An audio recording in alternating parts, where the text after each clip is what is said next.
Welcome to Three Sisters in Wigan for round 4 of the British Drift Championship 2022.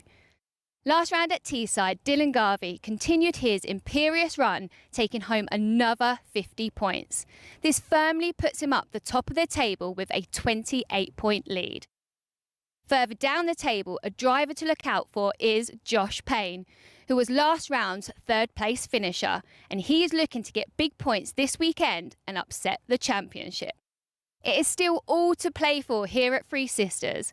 So who will be on the podium and who will take home them all-important championship points? Well, thanks, Michelle. We can't wait either. All eyes, of course, will be on Dylan Garvey. And look at them eyes, Mike. They're beautiful. They are some eyes, aren't they? But there will be many other drivers to look out for as well. So Dylan Garvey leading the championship as we speak at the minute on a flyer today as well. Stephen McConnell gets points on the board as well. He's still in contention. Still in there. He's fighting for second in the championship as well, so he's all to play for. His car sounds amazing as well. Unbelievable sounding car. Stefan Stefanov. Disc brakes are hard.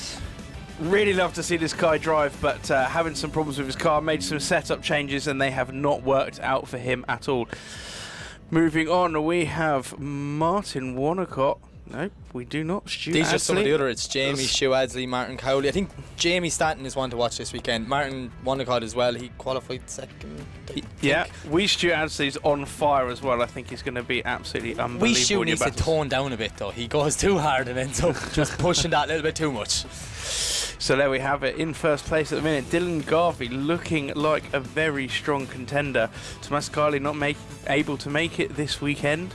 Vaskelis not here either. I haven't seen Robbie Burgoyne, so Stephen McConnell is next up. Jamie Stanton close behind him. Oh, it's very close up the top here, but those are your standings right now. We will. Let's have a look. Let's have a look at the line. Let's have a look at our line that we're going to be driving today. So here we go, a long straight entry, building up plenty of speed for a flick entry into clip 1, then round the outside of that corner into clip 2. Lots of drivers dropping wheels here, and we don't want to see that in the battle. It messes up the chase driver. A smooth transition now into clip 3, then down into Manji Alley, as Mike named it. And then yesterday. once you get to Manji Alley, you're following the outside line until you get to clip 4, and then from clip 4 it's a very fast snappy transition out to clip 5 and then Manji back over to clip 6. This is my favourite part of this whole track because the best way to slow down is to throw it backwards. Just throw it backwards. And it also looks the best. It looks amazing. Looks unbelievable. And then it's a lovely wide line from 6, 7, come mid-track, a snappy transition again, 8, and then into the long pull, Mike. Yeah, so then the drivers change up a gear, put the hammer down through clip 8, all the way around the outside of the corner to clip 9, being very careful not to go off the track as well, and then finally through clip 10. Clip 10 is particularly difficult not to run off the track, and we see many drivers making mistakes here, but if you hold it on the track, there's so much speed going through the finish line, that Mike. green concrete you see there at the outside, that is the same as the grass. Yeah. Wheels are going on that, scores are going down. The drivers have been warned all weekend, so hopefully they're listening. So let's take a look at some of the battles we've got today. Straight up. Scott Cartledge, Will Gibbs. That looks like a fantastic Steve battle. McConnell and Archie, that's going to be a good one now. I'm excited for that. They did that last round as well. Did they not battle together last round? I think they did. Probably did. We've watched a lot of battles this season, Mike. A lot of battles. Jolene McDonald in that borrowed PS13 against Arunas Namontes. That monster of a car. JJ Stevenson, Jack Mawhinney, just, 1 and 2. So, before we get to all of that action, in honour of Her Majesty the Queen, and with our condolences to the family, we will now have a 2-minute silence, please.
motorsport in the world. My name is Jun Main. The high RPMs required to keep my tires spinning and rubber burning are brutal on engine oil. That's why Lucas Synthetic Oil Stabilizer was formulated for performance on the track and the highway.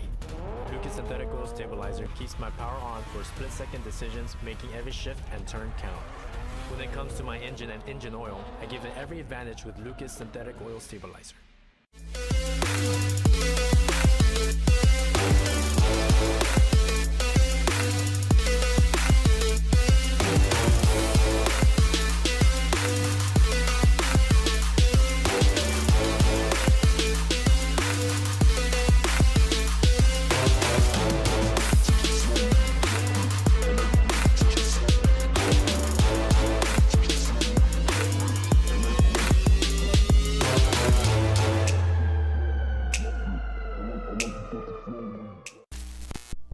Link ECU produce standalone engine management technology with a range of products that allow you to unleash the power of your engine. Acting as your car's brain, our ECUs control electronic fuel injection and ignition. A magnitude of sensor inputs and outputs ensure your engine exceeds your expectations. Built-in safety features guarantee engine protection, and data logs keep you informed on its performance. Smoke your tires and not your engine with a world-leading Link ECU.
Tarmac Sports.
We are here at Teesside, the first of our top 24 battles. Who do we have lining up first, Mike? First up, we've got Charlie Hume to lead, and we have Harvey Moore to chase. Charlie is just so much fun to watch in the chase position, Mike. It's unbelievable the things he can do in that so-called underpowered SR, but I think he's lying about his power figures. A little fib here. A little fib. A yarn, as we'd call them back in Ireland. A yarn. A yawn. No, there you are. True story. It's a piece of string. Well, it's an old story in Ireland, isn't it? Here we have Charlie Hume, 390 horsepower versus Harvey Moore in that 500 horsepower Drift 4U E36. LS3 versus SR. Yeah, let's get Charlie Hume lined up. Qualifying in 16th position, just ahead of Harvey in 17th position.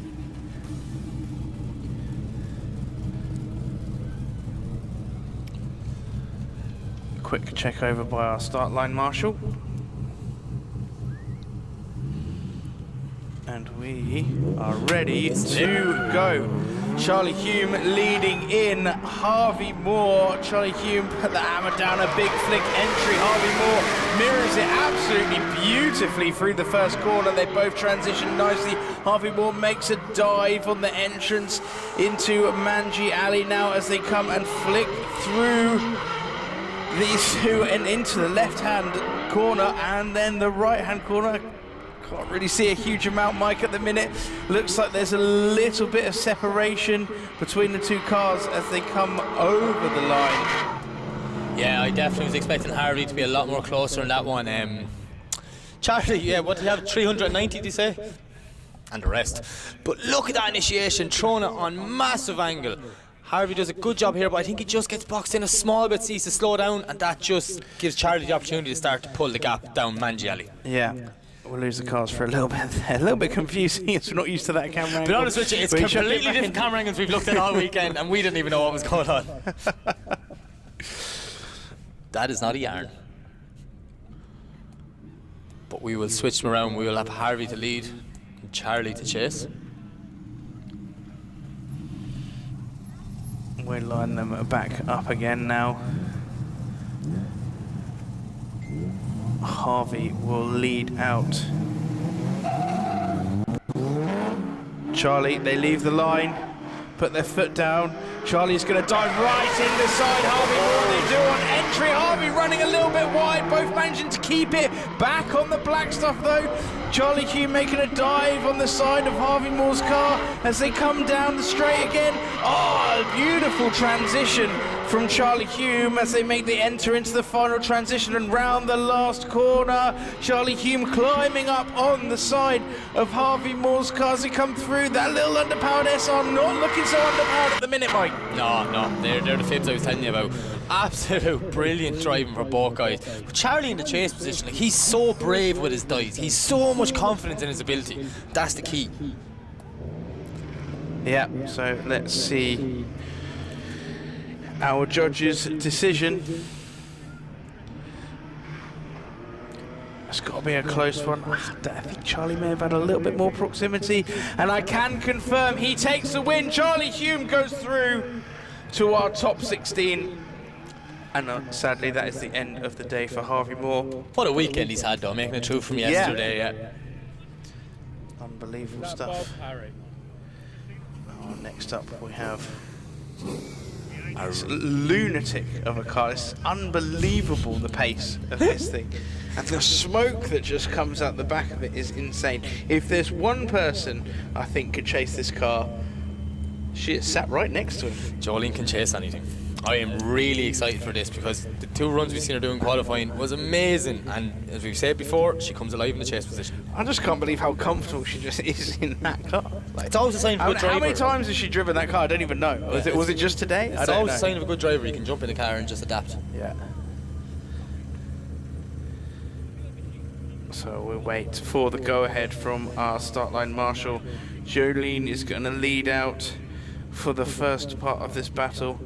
Qualified in 9th position versus Arunas is 24th, just about scraping in there to Arunas.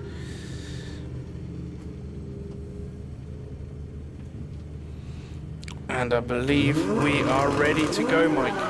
Okay, so we have Arunas to chase, Jolene to lead. Both cars leave the line. Jolene coming down. Nice initiation. Arunas not. Oh, Jolene's doing a good job to hold on the track. Maybe Arunas drops one wheel, which messes him up completely as we see Jolene now on that perfect right line coming down Mangiali. Arunas is doing absolutely anything he can to try and catch that PS13. As we see both cars now, last transition, head now for clip 8. Arunas making the huge dive by Arunas. But onto the side of Jolene McDonald coming round there. We just missed that at the camera angle we've got, so.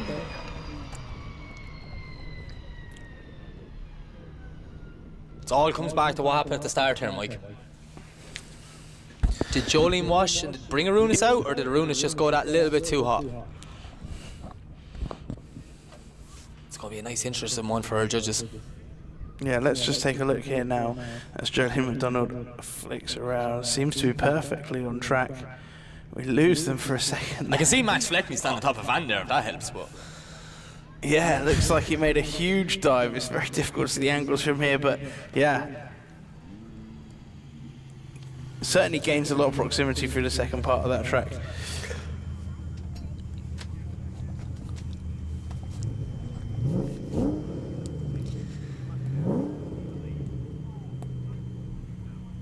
So we see our starting marshal just having a quick word with Arunas.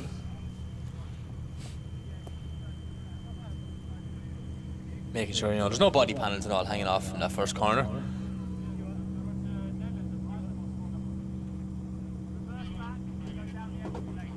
Okay. I'm going to make a guess. 5-minute rule?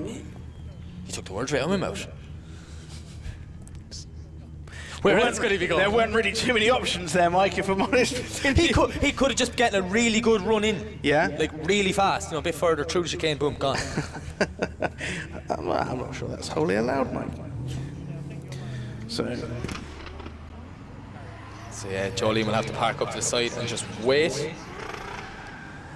I believe in light of this, we will move on to the next battle, which is Sam Nolan versus Chris Nealon.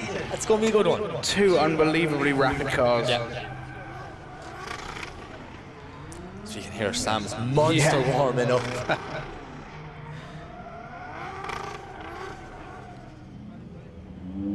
I've never heard anyone use the rev limiter so much in the burnout box, Mike.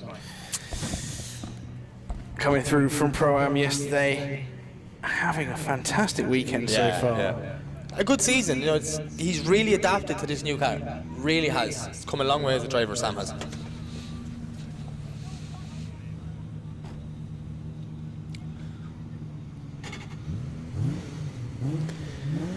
Let's see, Sam Nolan now to lead out Chrissy Nealon. Two unbelievably fantastic looking cars. And look at this, Sam Nolan throws it in.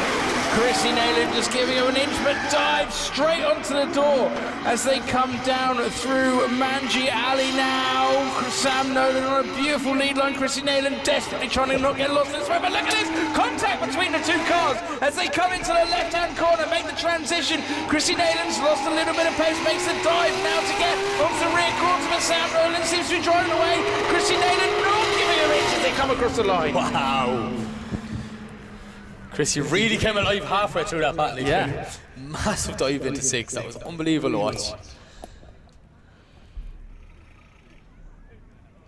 Yeah, he just gives him a little bit of room to manoeuvre at the start and then just makes the dive from the start here, Sam Nolan. Look at the wide line Sam Nolan has. Chrissy Nealon just cutting the track ever so slightly through those transitions, not to make too much contact, does make a slight bit as they come through.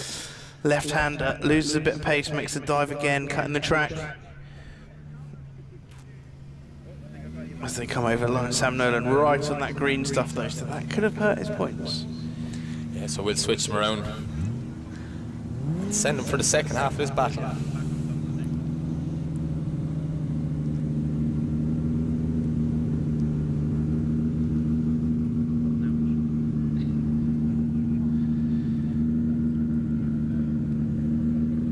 Is there a problem with Sam Nolan's car? We just got our start line marshal having a chat with Sam Nolan now.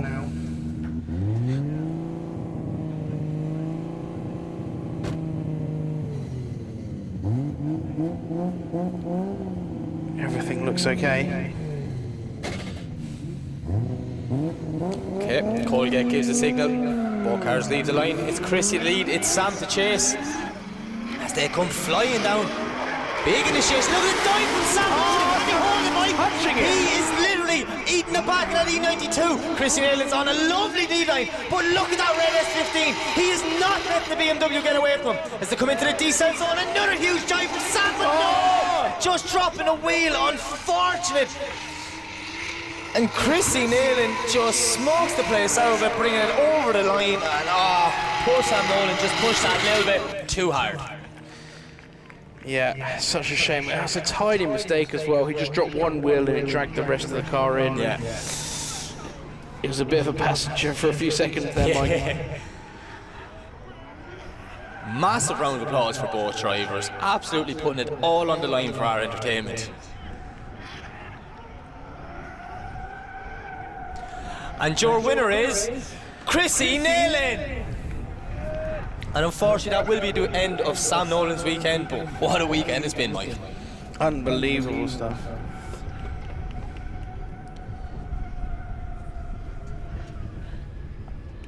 So move on to the next battle, and it is JJ Stevens versus Jack Mawhinney.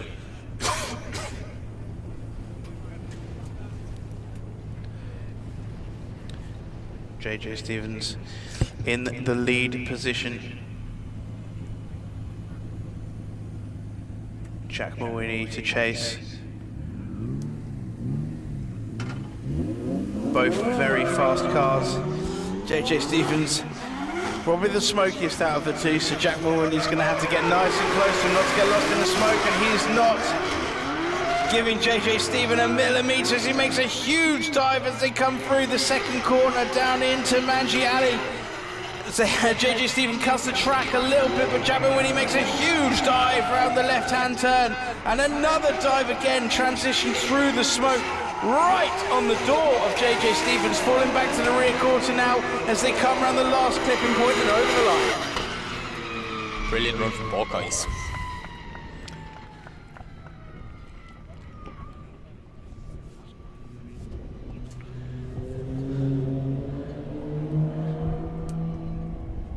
So we'll now swap those two cars around.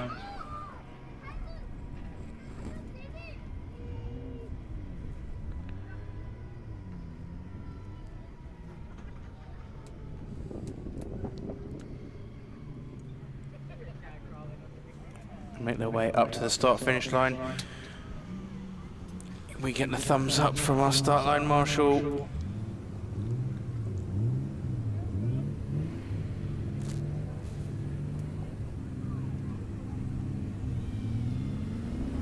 Track is clear.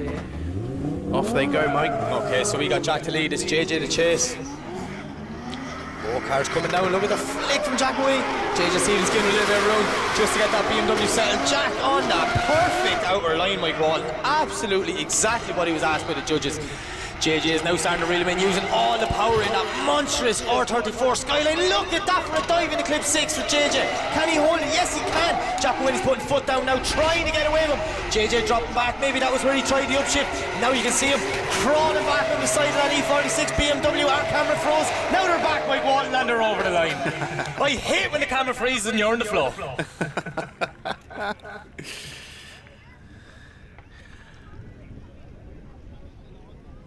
Neither of them really making too many mistakes in either their lead or the chase front. Just a couple little bits and pieces here there. Judges are going to have to pick through that very carefully. That's going to be a close one.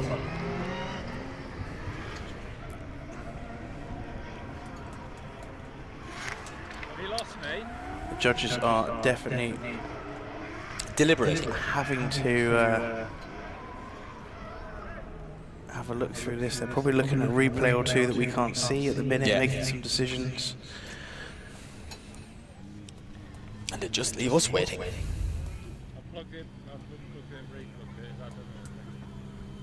Oh, and I can confirm, taking the win is Jack Mawhinney! And he proceeds through into our top 16. And sadly, that is the end of the day for JJ Stevens. But what weekend JJ Stevens had anyway weekend. Absolute brilliant weekend. Talking about cracking weekends, Stephen Lynch. Just come in as a wild card. I'll give BDC a go. Oh, no. We're jumping the gun. We're going back to the second half. Jolene McDonald and Arunas Normontis. Swap them around. So Arunas To lead out Jolene McDonald. I'm expecting a whopper of a chase run here. Look at this. Arunas showing a massive angle. Jolene letting that E92 get settled down. Now she starts to make the dive. Cuts the track a small bit to gain up proximity. As we see Arunas smoking the place out of it. Just leaving Jolene behind, making a dive into clip 6. Yeah, we can't see anything because there's just smoke. There we go, Jolene McDonald just about behind Arunas there as they cross the line.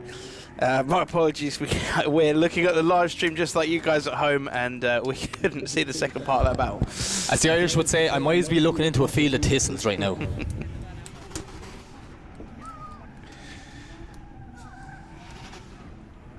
Jolene looks like she just dropped a wheel a little bit there before the left-hander. I can kind of see her making a dive, but that's about it. I can see a silhouette making a dive. That's the best way of putting it.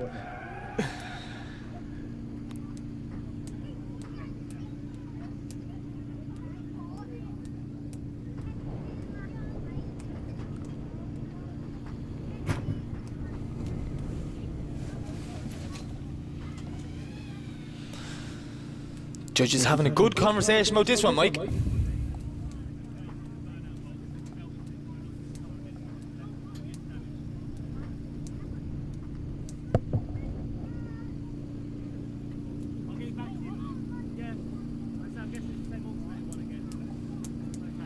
Yeah, definitely a few things for them to pick through in that battle.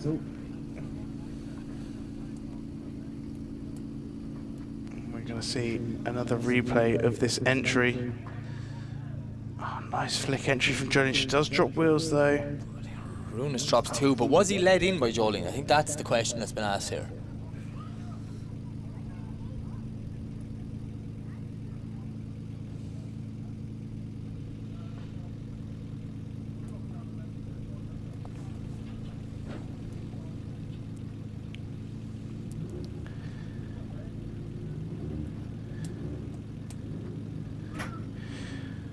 Both drivers, they seem to be fairly similar runs to back from what I can see, Mike. Yeah, I'd say it could be a scenario now that we might just tell them to get new tyres and go again.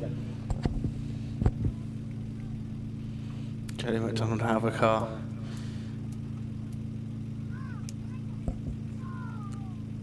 I imagine it's quite warm sat in that race car. Quite nerve-wracking waiting for your result, Yeah. Mike. Twiddling your thumbs.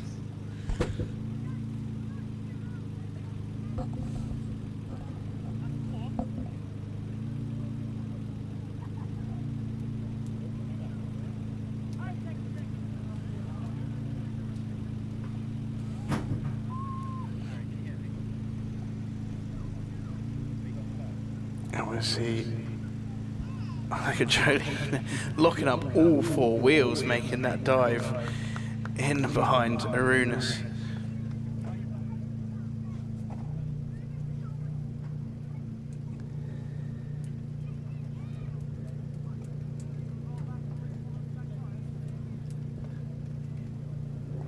Oh, Jolene looks like she made a little bit of a wobble there and just lost a bit of ground to Arunas around the second part of that battle. But then Arunas did make the big dive earlier on. I think he may have messed that up a little bit. Oh, it's difficult to tell, Mike. It's battle mistakes, it is now. I think, send him again, we'll get a better one. That's my opinion. That's what we want. Oh, there we go. Look at that, you swear I knew what I'm talking about. There we go, one more time. Arunas versus Jolene McDonald, so we will revisit It's only fair. that. It's only fair. 100%. So we will revisit that very shortly. In the meantime, Mike, Now we can go on talking about. having a flyer of a weekend. An unbelievable weekend. Imagine turning up and everyone's like, not knowing who Stephen Lynch was. But everyone going home will know who Stephen Lynch is. Yeah. And he does not have a 1J. He definitely told me that. He definitely does not have a 1J. That is an M50 turbo, 3-litre internals on it, a big turbo on the side of it. 600-ish horsepower. It's a fast car, mate. Igis Manilga, though, we know that car's definitely fast. Yeah, 300 Igis ZX. is ridiculously quick around here, so it's going to be a nice challenge for Stephen. But at this point now, he's just on borrowed time and he's loving every minute of it. Never know, we could see some upset here as Stephen Lynch fires down the straight. A nice smooth initiation. Igis Manilga gives him a little bit of room to manoeuvre, starts to make the dive as they come down Manji Alley. A little bit of a transition. I'm not falling out. We can't talk about this.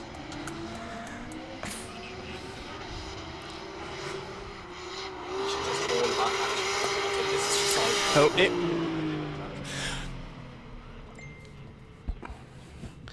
Ladies and gentlemen, unfortunately it appears we're having a bit of a technical issue with our camera system here, so we are going to have a bit of a pause whilst we wait for them to get that sorted. We'll be back with you as soon as we possibly can.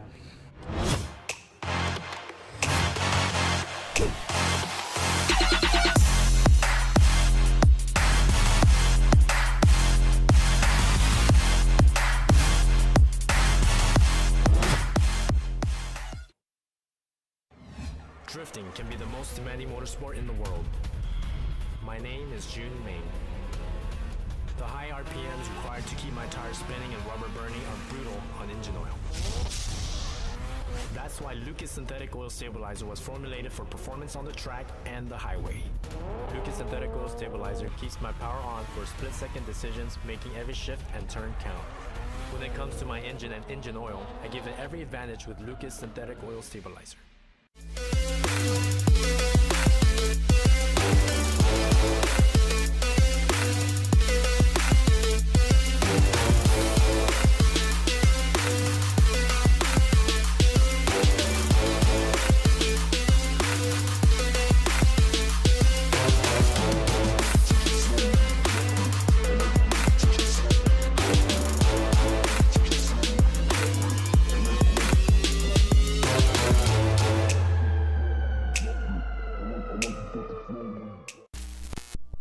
Link ECU produce standalone engine management technology with a range of products that allow you to unleash the power of your engine.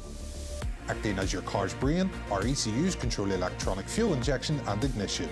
A magnitude of sensor inputs and outputs ensure your engine exceeds your expectations. Built-in safety features guarantee engine protection, and data logs keep you informed on its performance. Smoke your tyres and not your engine with a world-leading Link ECU.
Tarmac Sports.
Okay, so we are back in action. Our cameras are up and running again, Mike. That's all that matters, Mike.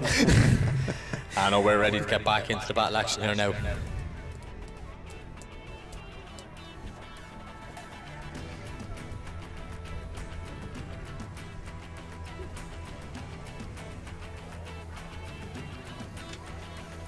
So yeah, we're just sending both cars back to the warm-up box just to warm up before we go again. And we will resume the action very, very soon.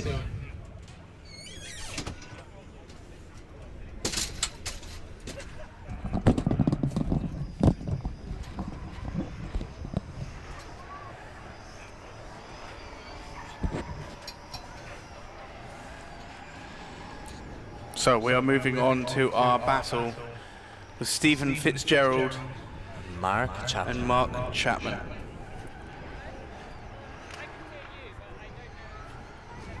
Not much in between the cars, isn't there?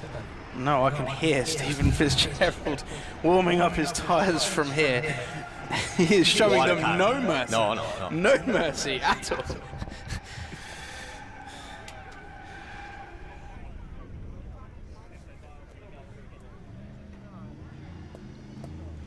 Let's see if both of those cars line up. Stephen Fitzgerald now to lead out Mark Chapman. Stephen Fitzgerald qualified in 10th position. Mark Chapman in 23rd. Oh, Mark Chapman, some chase driver in that E30 though, isn't he, Mike? Let's see some action unfold. Huge flick entry from Stephen Fitzgerald. Look at Mark Chapman diving straight onto the door of Stephen Fitzgerald, not giving a millimetre through the second corner. Look at Mark Chapman now, reeling in Stephen Fitzgerald as they come through. Fitzgerald in a beautiful line. Mark Chapman taking full advantage of that, just falling away a little bit now. Needs to make a dive around the final corner. That's exactly what he does, Mike. Gets himself round to the rear quarter of Stephen Fitzgerald, S15, as they come howling round the last corner and across the line. Wow. Massive flame out the back of Mark Chapman's Watch the car. dive of Mark Chapman here. Steve with a perfect lead run. There's nothing wrong with that lead run, but look at the bravery of that dive. He threw it right in, door on door, stuck beside him, and just had faith in the driver he was chasing. It is a brilliant, brilliant leading chase from both guys. I enjoyed that one, Mike Walton. Yeah, a fantastic run from both of these drivers. Mark Chapman just losing a tiny bit of proximity midway through that run, but gaining it back again towards the end. We'll get them swapped around. Mark Chapman now in the lead position. Stephen Fitzgerald's got some work to do. Mark Chapman needs to be on that perfect lead line. Concentration on both these drivers. Steve Fitzgerald's spotter is telling him you need to be close. Consistently close. Just looking absolutely dead ahead, not phased by the camera being thrust in the window of their car whilst they wait for the get-go. They get the go-ahead from our start line marshal, and Mark Chapman throws it into the first corner. A little bit of separation from Stephen Fitzgerald. Needs to start reeling in Mark Chapman as they come through the second corner. That's exactly what Stephen Fitzgerald does. Gets himself onto the rear quarter of Mark Chapman's E30 as they come through into the left hand of Mark Chapman on a very nice wide line. Stephen Fitzgerald needs to start making the dive now, needs to close in that proximity. He doesn't seem like he can catch the E30 of Mark Chapman as they come over across the line.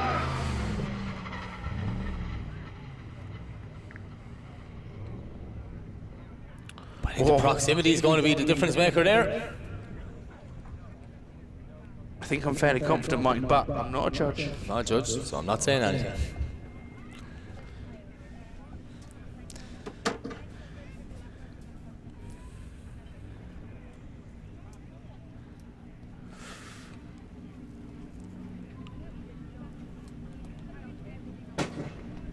Judges just having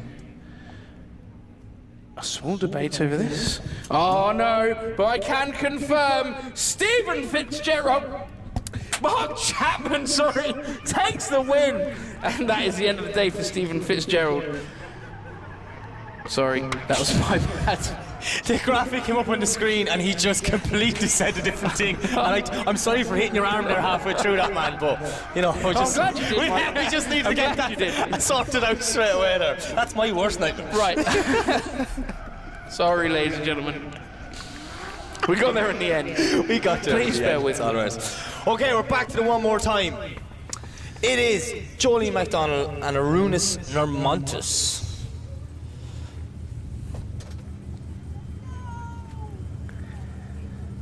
Jolene McDonald, very excited about that. Sure, do one more times all day long if you can. We love an old one more time.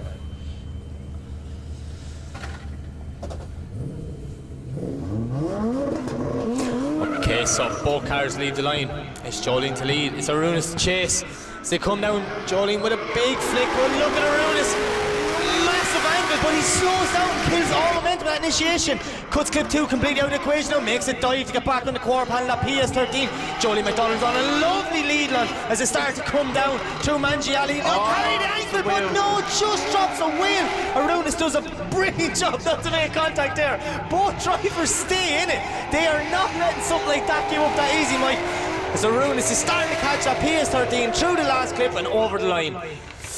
Yeah, It's going to come down to clip 6. What happened there? Just a tiny mistake from Jolene McDonald. Drops a wheel. Watch Arunas at clip 2 though. He just made up a new part of the track. You know, two get in close, which he did, but you're not meant to cut the track to get there. Well, not that much anyway. Not that much, no. But let's have a look. Jolene comes in here, throws it a bit wide. Oh, just drops a wheel, touches that clipping point. She jets back on the track quite quickly though. Yeah. Doesn't lose too much pace from it, Mike. It'd just be a small mistake of dropping one wheel.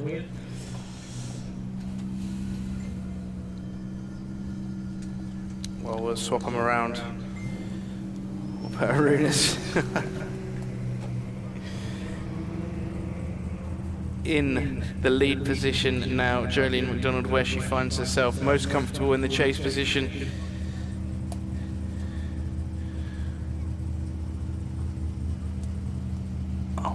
Ahead from our track marshal start line lights. So look at that, it's a cheeky bottle of nitrous down there, Mike. As if it didn't have enough power already. That explains so much. Okay, so there we go, Arunas Normontis.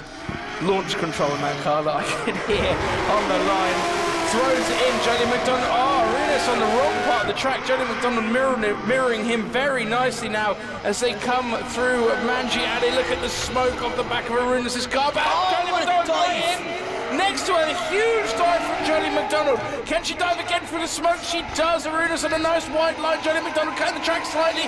Hits the curb on the inside as Arunas puts the hammer down for the second part of the track. It just drives away from Jolene just at the end there. Arunas' car is fast. Seriously quick. That has some horsepower. Yeah.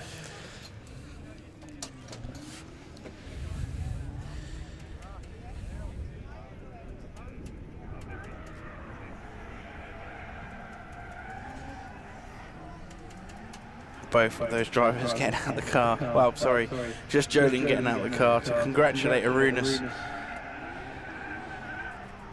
It's quite a difficult thing to do nowadays with all the harnesses and the 6-point harness, hands device. You're clipped in about 16 different places to just jump out of the car. I think it's the getting back in actually that might be the hardest. It's the hard part. Judges having to pore over this decision once again between these two drivers. They weren't making it easy for the judges. Definitely not. But I can confirm taking the win is Jolene McDonald.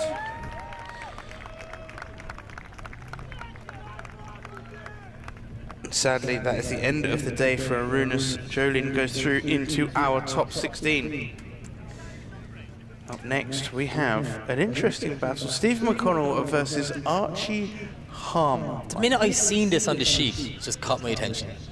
That has potential to be a very, very good battle.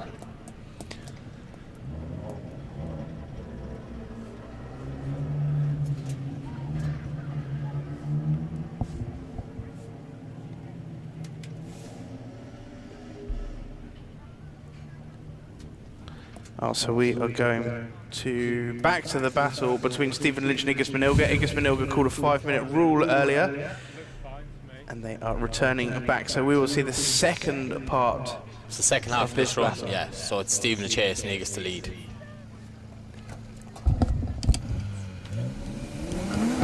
So here we go. Igis Manilga leaves the line. Stephen Lynch on a flyover weekend jumps in right behind him, not giving Igis Manilga an inch as they come through. Oh, huge dive and a big mistake from Stephen Lynch, just trying to get right on the inside of Igis Manilga. Didn't play off of him, loses some room, but now makes another dive through the left-hander. They transition into the final corner. Igis Manilga changing up gear, just having a little bit of a wobble there. Stephen Lynch trying to keep up with Igis. Is just managing to do so. Claws back. Some proximity as they come across the line. It's probably the first mistake we've seen from Stephen Lynch in 2 days.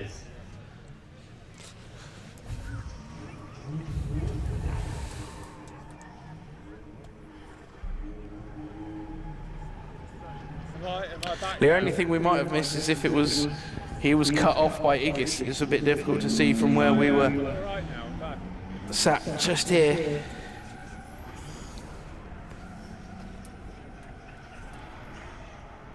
Stephen Lynch jumping out of the car.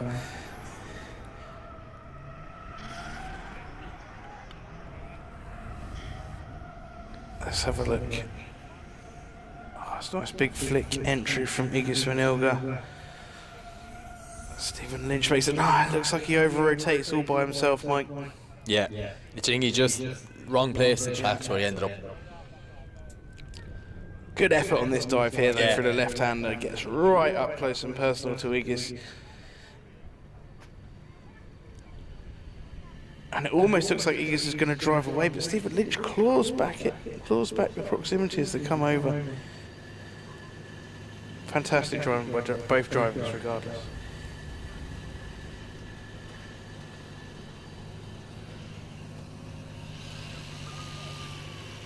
None of our drivers making the judges' job very easy. Nothing, not at all. Even yesterday, the judges had a difficult day. And who are our judges today, Mike? Before we go to that, I can confirm taking a win is Igis Manilga. And that is the end of play for Stephen Lynch today.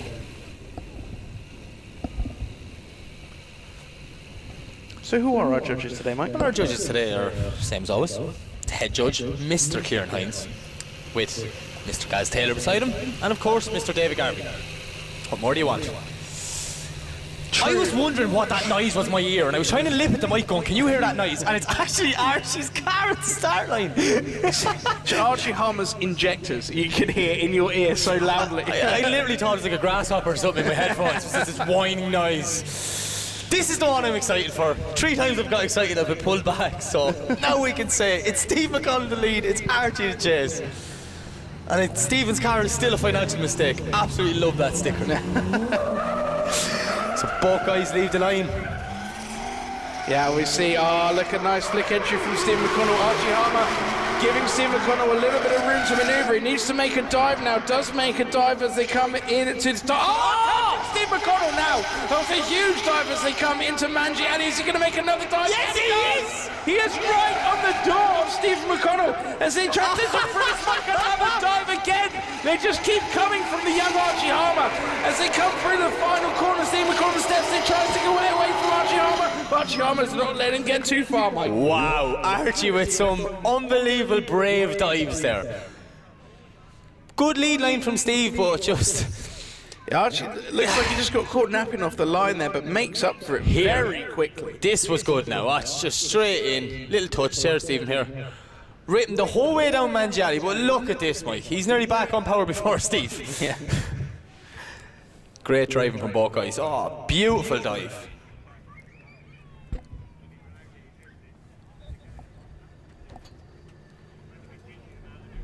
Yep, fantastic from both those drivers there. Oh, we now need to swap them around and put Stephen McConnell in that chase position. Archie Harmer very excited to carry on. Stephen McConnell even more excited. Both these guys loving this battle.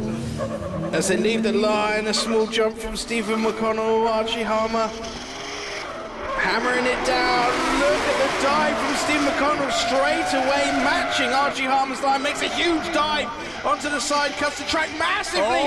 Nearly knocks on Archie Harmer's door, not giving a millimetre, but finds himself in the wrong part of the track. Can he make a dive again? He does.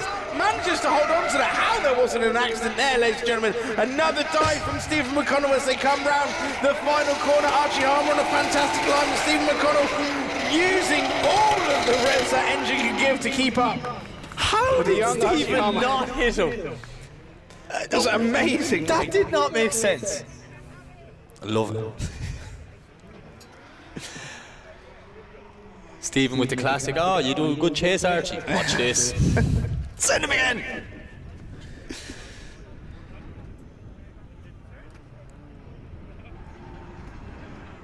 They're not making it. The judges are having such a hard day. Every single battle has been difficult. Would you like to make a call on that? No. You know me. I look. Oh, but I can confirm. Stephen McConnell takes the win.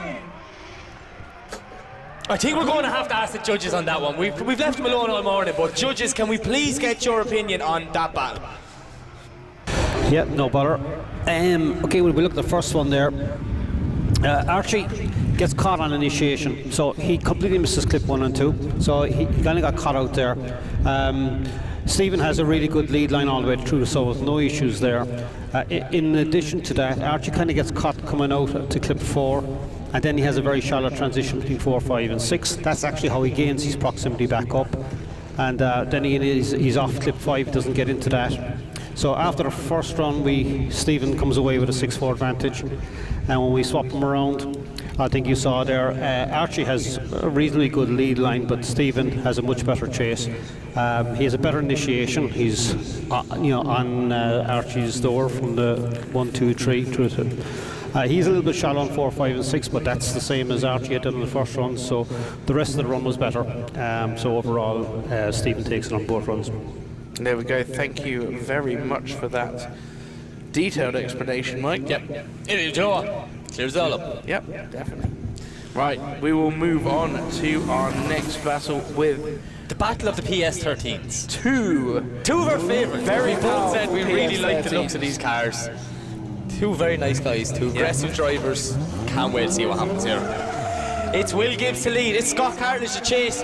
Both cars leave the line as they go. Look at this from Will Gibbs, small little weight transfer. Scott Cartledge giving a small bit of room just to settle down. Now Scott's putting the foot in, trying to make that dive for clip 3. As they come around the second hairpin, Will's a small bit wide. Just dropping one wheel. Scott does a good job to avoid him, but now they're just getting a small bit out of control coming through Mangielli. Can both cars get back on it for the last corner? Oh, big over rotation. How did he not spin that, Mike?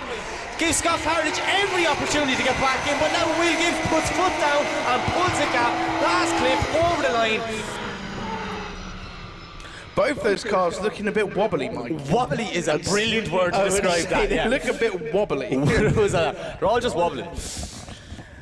I thought Will was gone there. I thought Scott was gone over here. It was just Cartledge. Yeah, lots of lock being used on both of those cars to get themselves out. Oh, look at that. Watch the when Will transitions here. Watch the angle he snaps. I was like, oh, he's gone, he's going to spin. And then just keeps going. Manages to keep going. Scott Cartledge almost over-rotates again. Twice there as they come around the start of the corner. Loses the proximity towards the end of that battle. Right, they're swapping around. See if we can get a bit more of a stable run from these two drivers. Less wobbles, more stable.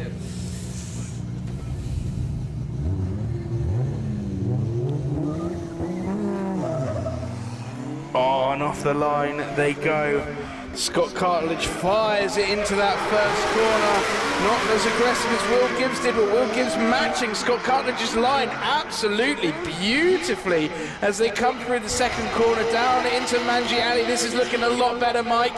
Are we going to see a dive from Will Gibbs? We do, but doesn't gain too much proximity. He does gain some proximity there, though. Nearly comes into contact with the back of Scott Cartledge's car as they come round the final corner. Scott Cartledge puts the hammer down. Is he going to gain some proximity? He does. Drives away from Will Gibbs just a touch at the end of that run. Them two cars are ridiculously fast.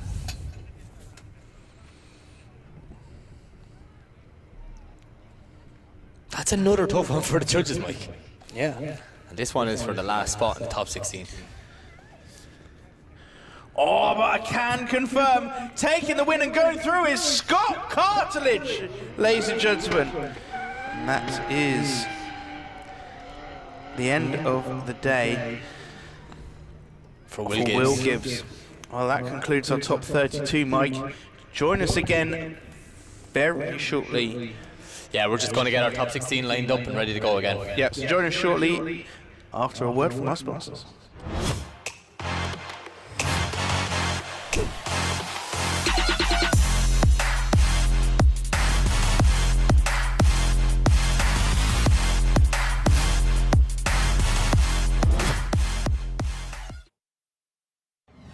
Drifting can be the most demanding motorsport in the world.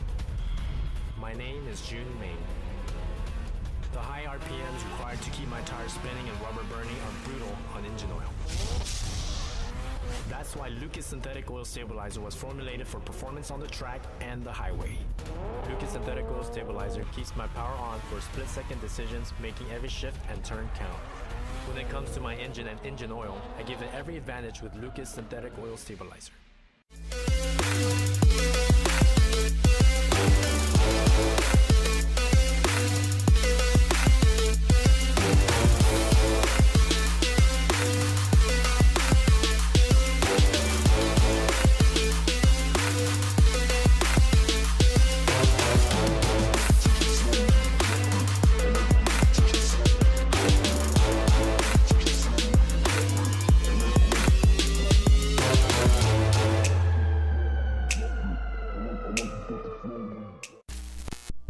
Link ECU produce standalone engine management technology with a range of products that allow you to unleash the power of your engine. Acting as your car's brain, our ECUs control electronic fuel injection and ignition. A magnitude of sensor inputs and outputs ensure your engine exceeds your expectations. Built-in safety features guarantee engine protection, and data logs keep you informed on its performance. Smoke your tyres and not your engine with a world-leading Link ECU.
Tarmac Sports.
So we are going to have our top 16 drivers come and do A quick driveway. a small parade, Yeah. a short parade. It gives us an idea as well to see who's up against who and what way the rest of the afternoon's going to go, Michael. Yep. What's been your favourite battle so far? I'm going to have to look back over it. I'll have to go back to yesterday. For me, it was Will Gibbs, Max Fleckley. That was like literally could not have got a better run than both drivers. I think I'm going to have to agree with you, Mike. I think I'm Wow. going to have to go with you. Sorry? This is the first time it's ever Can I happened. get a recording of this as my ringtone of my one saying, hey, I'm going to agree with you? Never again will this happen. So let's talk about these battles, Mike. Up first, we've got those two drivers, Jamie Stanton versus Charlie Hume. Jamie Stanton on a Just mega flyer. we both said we Yes. want to see Jamie on the top step today. He actually deserves it for Yeah. the season he's had. I saw him in practice this morning and thought, yeah, he's on a fire today, but we cannot count it out that Charlie Hume. So good in the chase position. Our Up second next battle. is Martin Cowley versus Jolene McDonald. Martin Cowley so fast, Jolene McDonald unbelievable in the chase position, as she just demonstrated to us. The tiny but mighty MX-5 of Tom Van Beek Versus Chris Nayland. Oh, that'd be a good one. Such a powerful car, Chrissy Nayland's car, but Tom Van Beek's very fast. Then we've got the nicest man in the world, The nicest Matthew man in the Dennett. world. And the most aggressive young lad in the world, Jack Maroney. That is going to be fireworks because both of them are crazy chase drivers. And then after that we have got Mr. Martin Monaco. Monaco versus Igis Manilza. It's like a battle of who had the most colours in their life. Yeah, I was just about to say that. Just keep throwing paint at it. Just keep throwing paint at it. No, there's not enough colours. Throw more colours. I need more colours. There are no more colours. After that we have the battle. Stu Adsley and Mark Chapman. Yeah, Stu Adsley versus Mark Chapman. That would be, I mean, Stu Adsley, he's got gearbox problems. Well, Look, we may just don't wait know, and see. we don't know, They we all don't tell know. us these little stories, but I sometimes don't believe them, Mike. yeah, yes, that has happened in the past, Mike. Dylan Garvey, Stephen McConnell. That's just going to be fireworks. I mean, all of these battles. Yeah. This is going to be a brilliant evening of drifting. And our final battle, the top 16, is just Craig McLeod and Scott Cartledge. So we'll just throw that in with the rest of them. Two more crazy chase drivers. I'm really excited. Can we get them to speed this lap up so we can just get started? I want to see these battles going. I want to see them going out. Well, just before they leave the track, ladies and gentlemen, can we get a massive cheer, a massive round of applause? These guys really respond to you guys on the bank, and the louder you cheer, the more action we are going to see on the track. So as loud as you can, please, ladies and gentlemen. Does that include me? That does include you, Mike. There we go. Right, and let's get the battles lined up.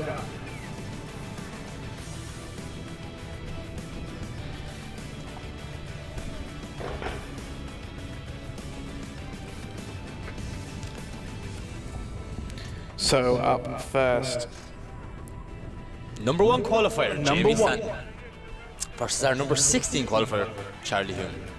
Charlie has a battle under his belt already. This is Jamie's first one. they both look really happy. They're such nice, happy guys, both of them. Like, they really are. Jamie Stanton seems a bit in awe. I went to go see him and said, I told you in practice, you carry on like that, you'll be on the podium. And he's like, hasn't happened yet, but you can see us vibrating just from getting qualified, first place qualified.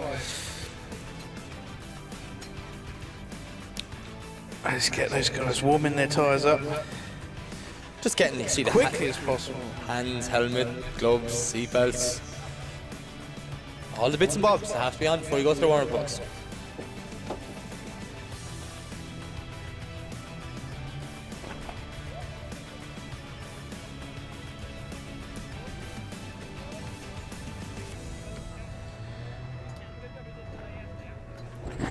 We just wait for our marshals down there to get their act together, get the cars going, so we can move on with the show.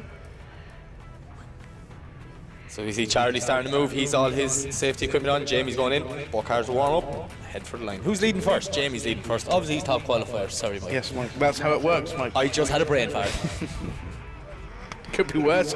You could have announced the wrong winner to a battle, Mike. You half announced it. Got a dead arm. Remember that.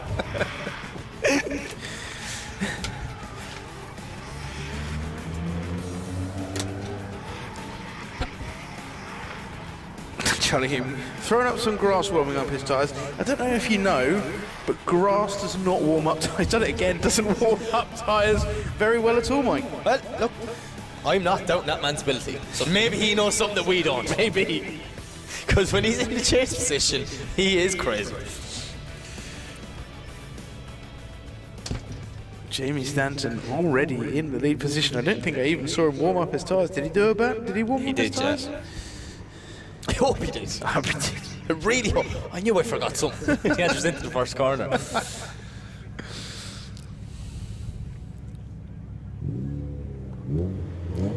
Okay. Colgate gives the signal. Both cars leave line as Jamie Stanton to lead. It's Charlie Hume to chase. A huge initiation for both drivers. Jamie had Stanton throwing a massive angle. Charlie Hume is tucked in there right beside him as they come around the second corner, lining up for Mangiali. Charlie gives a small bit of room there for the transition. Makes that huge dive, but no! Charlie Hume just contacting everything in one time. And they're still going, Mike. What is going on? This is absolute carnage from these two drivers. A big mistake from both of them there, coming through in that left-hand bend. Carney getting it back together for the rest of the track, but uncharacteristic from both of these drivers. Let's have a look at the replay, Mike, because this looks fantastic from the off. Look at Charlie Hume, huge dive onto the quarter of Jamie Stanton. Jamie Stanton cutting the track ever so slightly to try and get away from Charlie Hume, but look here. This is where it goes wrong now, watch. Oh, so wide. Both drivers coming off track. I think Charlie Hume was coming off track first. And I think maybe he just hit the back of Jamie's car, which pushed him out. Maybe. I don't know, we're only mere commentators, we're speculating.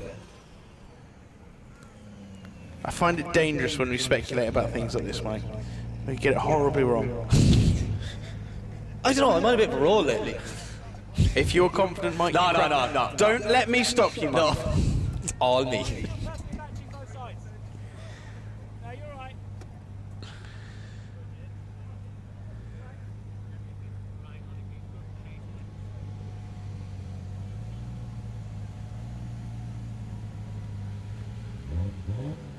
So there we go, Charlie Hume will now lead out Jamie Stanton. We need to see many less mistakes here.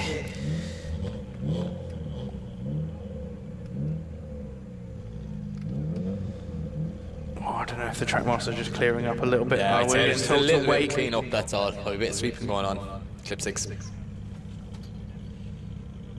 There was some off-road action going on there. Bit of 4x4.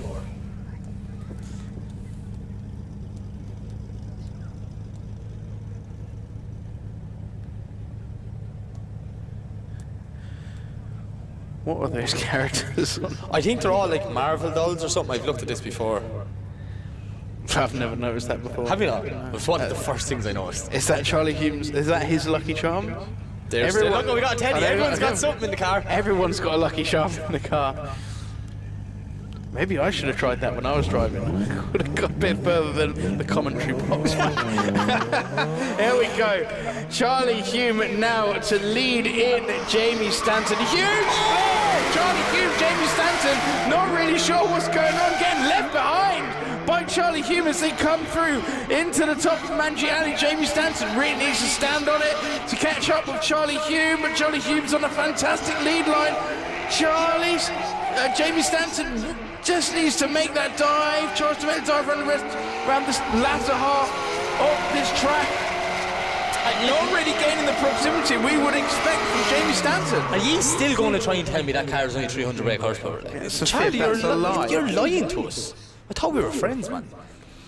Unbelievable. Jamie looked to me like he was stuck for pace there. Yeah. Really was. He was struggling to catch up. So we see both cars come down in front of the crowd for the result. That's a tough one. Yeah. I would not want to be a judge. It comes down to that when they both came off the track.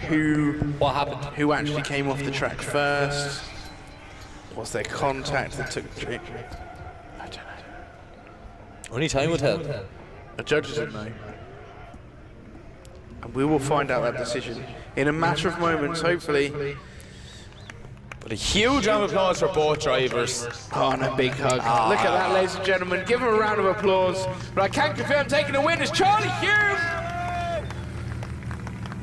And that sadly is the end of the day for Jamie Stanton.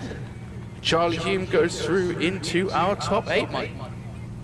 Yeah, we'll see Charlie continue on for the rest of the evening.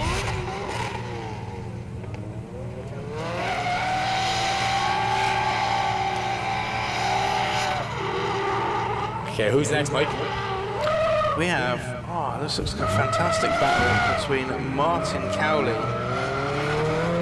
and Jolene McDonald. Two very fast chase drivers.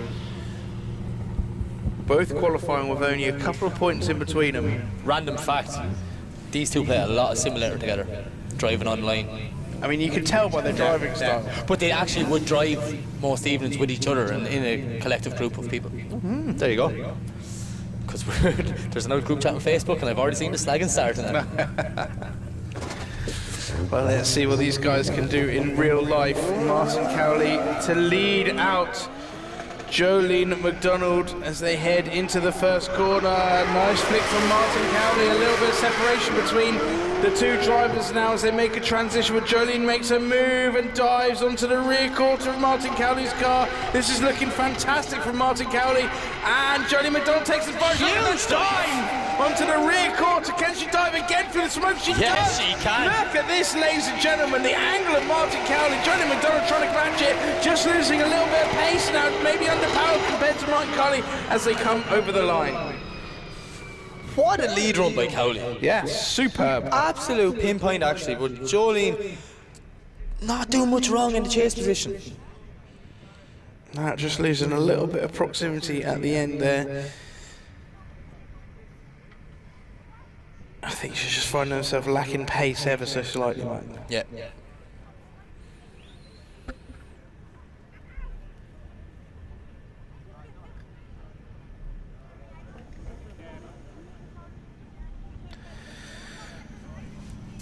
Well, we'll soon see if pace is the issue as we swap them around and put Jolene in the lead position. What does Cowley have in the chase? I mean, I've seen Martin in the chase quite a lot. Yeah? Yeah. Watch this. Hold my beer. I wish.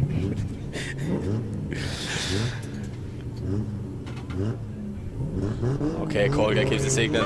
Jolene leaves the line. Martin Cowley now in that formidable chase position as they throw it into the first corner. A little bit of separation of Martin Cowley having to cut the track to keep up with Jolene McDonald. Jolene McDonald now on that beautiful lead line that we saw Martin Cowley do last time. Look at this, not putting a millimetre wrong. That car is beautifully on line. But Martin Cowley taking advantage now as he makes a dive through the smoke onto the side, nearly touching Jolene McDonald's car. He definitely has a bit more pace in that S14 as he puts the hammer down. Jolene McDonald unable to get away as they cross the line. It's like a mirror of the first half of the battle. Yeah, I think Martin just had, Just messed up a small bit here. Watch. Yeah. He missed. He got the C line in clip 1, but he 2 didn't even look at it, and then made his beautiful dive. But he did cut a lot of the track to get that close. Yeah. And then look at this here. That's almost poetic. Those two coming through at exactly the same time. Martin Cowley just using a little bit of left foot brake just to get himself settled onto the side of Jolene's car as they come. Wow, beautiful bit of driving.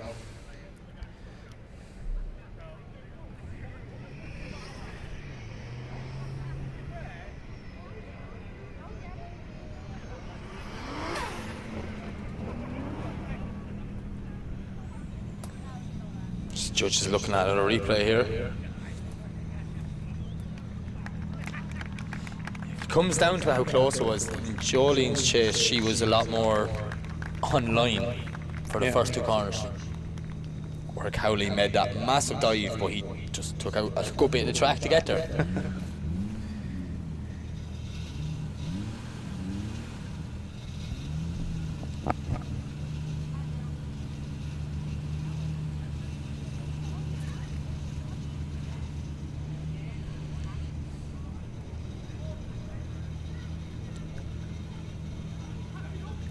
Judges having just as much of a difficulty pulling them apart as we do, Mike.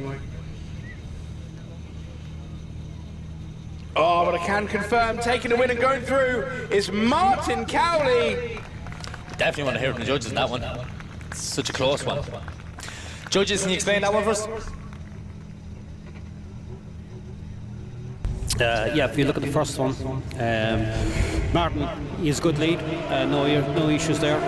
Jolene has reasonably good proximity up for maybe the first half of the track, and but she falls way near the end there. And when you swap it around, when you swap it around, Jolene lead position, good line all the way as far as clip 8, where clip 8 she drops the wheel off, she stalls up there massively, and Martin actually has to back out of it to try and keep his proximity. He does get on her door and maintains that to the finish line. As well as that, the other error she made is just coming over the finish line. She's over on the right hand side of the track, which is cutting off the chase car. They were told in the briefing not to do that, and that was probably because of the stall up at clip 8. So over both runs, Martin took it. There you have it. Thank you very much for that. Fantastic explanation. Right, let's move on to our next battle. Tom Van Beek in that little but mega MX-5. It's so fast, that thing. So fast it is. And versus Chrissy Nayland in that extremely powerful E92 BMW. As they leave the line, see Chrissy knows the MX-5's fast. He jumps the line as they both fly into the first corner. Tom Van Beek, oh, nice wide line. Chrissy Nayland taking advantage of that, makes a dive, almost loses Tom Van Beek behind Chrissy Nayland's car as they come hammering down Manji Ali. Oh, nice line by Tom Van Beek. Chrissy Nayland's not letting him get away at all. Look, it looks like he's going to drive over that little MX-5 as they come round the final corner. Tom Van Beek pedaling as hard as he can. Chrissy Nayland looming in his rear window. You're right, it did look like he was going to drive over the MX-5 there several times. Absolute brilliant lead line, but what a chase from Chrissy. He's stuck with that little MX-5 there, like, Tom just disappeared completely. We just see one car going around the track.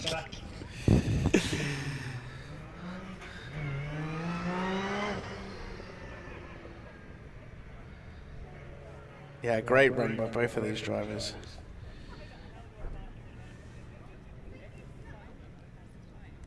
Oh, let's swap them around.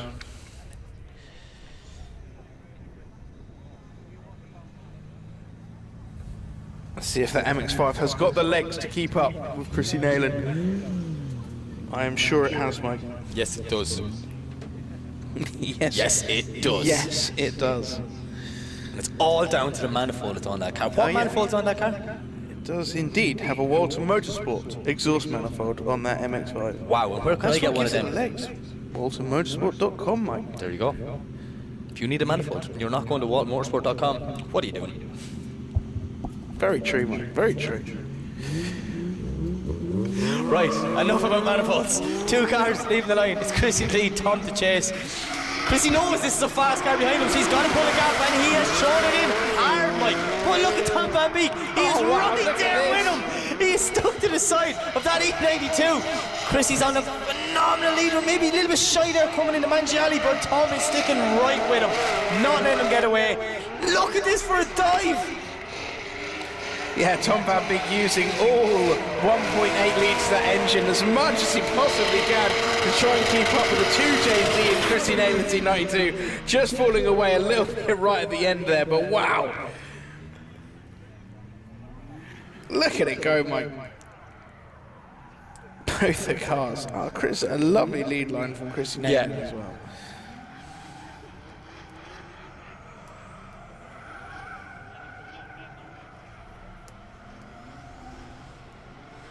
Yep, a great battle.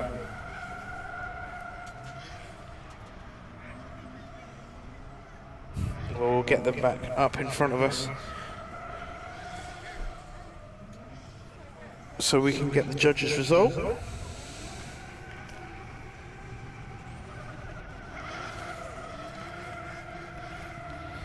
Giving each other a round of applause, but I can confirm taking the win is Chrissy Nayland. And unfortunately, it's the end of the day for Tom Van Beek. In that mighty MX-5. Mighty MX-5. We are a fan. We literally are a fan of that car. How can you not be a fan of that little 1.8 in amongst the animals? The animals around him. That are the rest of the cars in this series. Right up now, talking about animal cars, Matthew Denham's S13. That is back after that horrendous accident he had. Yeah. So when that car came into the paddock on Friday, we're just happy to see it. Yeah. But it is Matt Denham to lead, Jack Winnie to chase. Oh, huge initiation from both drivers. Matt Denham on a lovely line, but look at Jack Winnie. He is stuck right to the back of that Jap Speed 180. Oh, look at this pushing Matt Denham around as they come into Manjali Bike 1. This is what we came here to see. An absolute masterclass in the chase from the Pro 2 driver. But Matt Denham is given an absolute perfect lead line. This is exactly what we came here to see. I love drifting like one. Yeah, this is absolutely magnificent to watch. Matt Denham giving it everything on a beautiful lead line, and Jack Mawhinney taking full advantage of this. He is immediately glued to the side of Matt Denham's car as they come through the first corner. Watch this transition, Mike, beautifully done. And he's almost touching, he is touching Matthew Denham's car. Just a little tyre mark left on that arch, as you can see, as they come around the final corner. Look at this, the proximity, absolutely unbelievable from Jack Mawhinney around the final corner. Ah, wow. A true pleasure to watch, Mike. Yeah.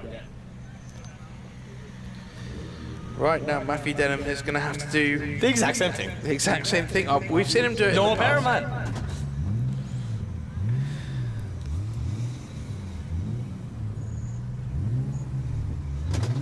The concentration on Jack Mawhinney's face as they leave the line. Come down into this first corner, a big flick entry. Matthew Denham is already there with Jack Mawhinney. This looks like a mirror of the first run, ladies and gentlemen, as Matthew Denham is almost touching Jack Mawhinney round. Oh, look at that transition, absolutely beautiful. Matthew Denham is right on the side, almost touching Jack Mawhinney. This is like a mirror image.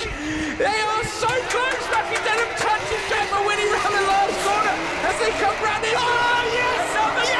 Another nudge as they come round and over the line. Ladies and gentlemen, put your hands together. Unbelievable. Just send them again. Just send them again. Just keep going. Send them again. I want to watch that. Don't even let them stop. Send them again. I just want to watch that for the rest of the day. That was like the best battle I've seen in a long time. Both drivers absolutely killing it in the chase position. But I think Matt Denham went that little bit more. Oh, look at this. Look at this. Right, absolutely amazing. Oh, just a little tap there on the rear quarter. Wow.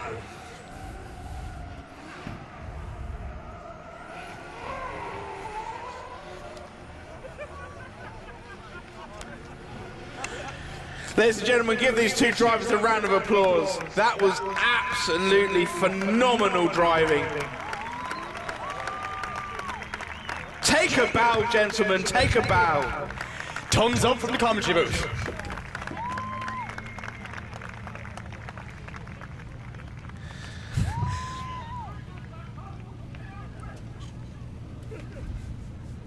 I just need to take a minute. Yeah, just have a little breathe. Ooh, bring it back now.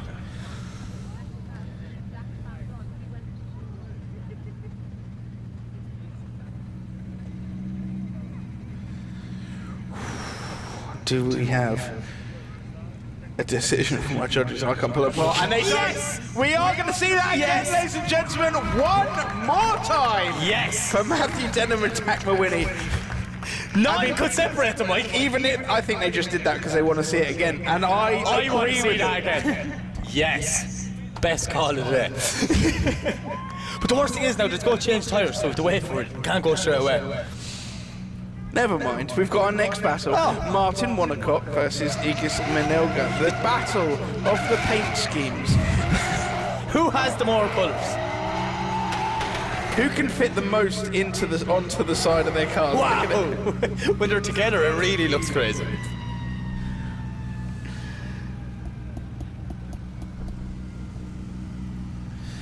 So we'll have Martin Wonnacott qualifying in 2nd place.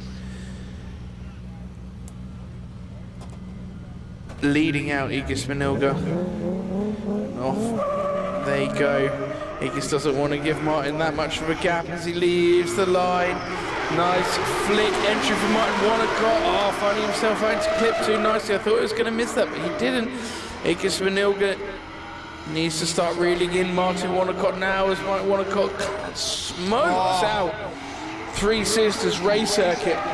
This is a lovely lead line from Martin Wonnacott, but you look at Igis, he's right there, maybe not the proximity we want to see, but see Martin now putting foot to floor, starting to pull a bit of a gap away. Yeah, just a big bit of separation appearing there right at the end of that run. What a lead run.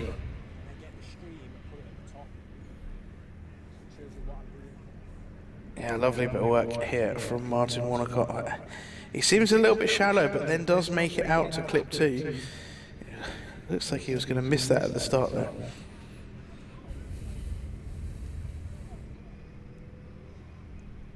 I just can't believe he can transition that massive JZX 100 as quick as that down that straight.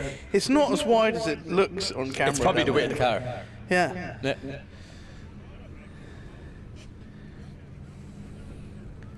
Okay, so we'll swap them around. We'll get Igis into the lead, Martin Wonnacott in the chase.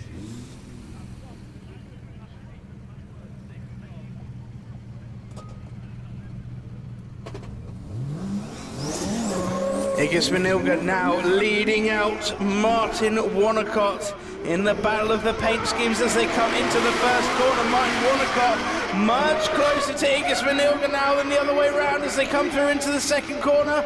Martin Wonnacott finding the side of that 300ZX and sticking to it like glue, Mike. Yeah. Igis Menilga on a really nice line, a little bit of separation on this transition. Martin Wonnacott needs to make a dive now, lose a little bit of proximity around the second part of this track as they head round to the final corner. Igis Menilga desperately trying to get away. Martin Wonnacott just gaining that proximity back just at the very end there. Not as much proximity as expected. From either of these From drivers, either drivers, both ways, yeah. I think Martin did manage to creep on Igis a fair bit. I mean, this is... Yeah, this section here is good now. Good, yeah. He just loses a dive here. You can see that bit of separation starts to open up, and he needs to make a dive again, but doesn't quite manage it.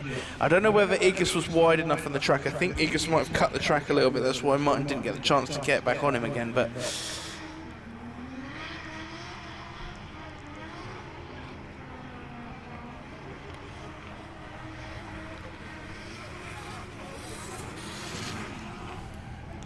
Ladies and gentlemen, round of applause for these two drivers. What I can confirm, taking the win is Martin Wonnacott. He will go through into our top 8.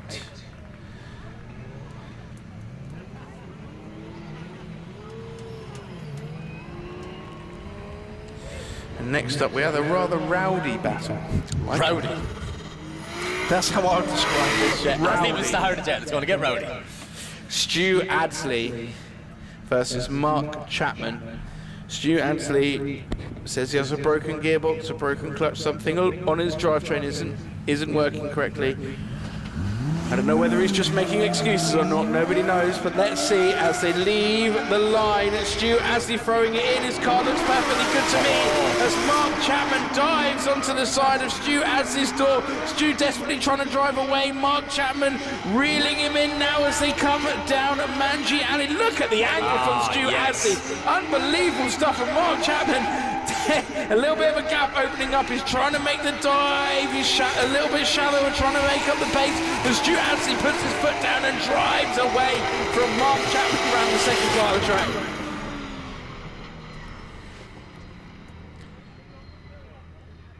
Definitely doesn't seem there's anything wrong with Wee Shoes car there. I mean, if there is such a... Look at that! What's it like when there's nothing wrong with it, Mike? Like, big angle, big style. Like, absolutely, it's a pleasure to watch Stu drive. Like he literally is just tipping A-line all the way down. Not putting a foot wrong. Mark, you know, he's in, out, he's trying his best. He really is. But I think Stu is just going to be that bit more closer when we swap him around. Well, we will find out very shortly, Mike, as they line back up.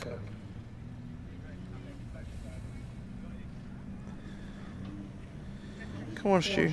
Chop, chop. The old classic, I'll slowly drive around while I'm talking to my spotter. We know what you're doing. You're not fooling us. At this point, I don't think they're even trying to fool us, Mike. They're just doing it. They're just being very honest.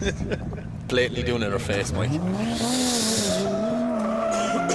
Here we have Mark Chapman leading out Stu Asley now. Big flick into the first corner. Stu Asley. Oh, what happened there, Mike? Something happened. I'd seen Mark's hand come out the window straight away to like warn Stu. So whether he's after braking it, I think he must have broken something. Must have broke because he stopped. Look at the flame shooting out the bonnet of Wee Stu's car. He's definitely using this as a practice lap, anyways. Hits the roof, one hand over the line. Massive round of applause for Wee Stu.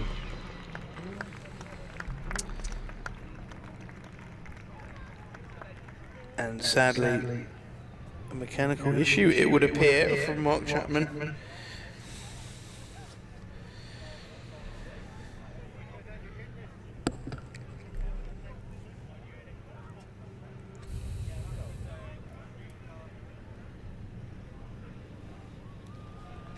We'll wait for Stu Asley to make his way round.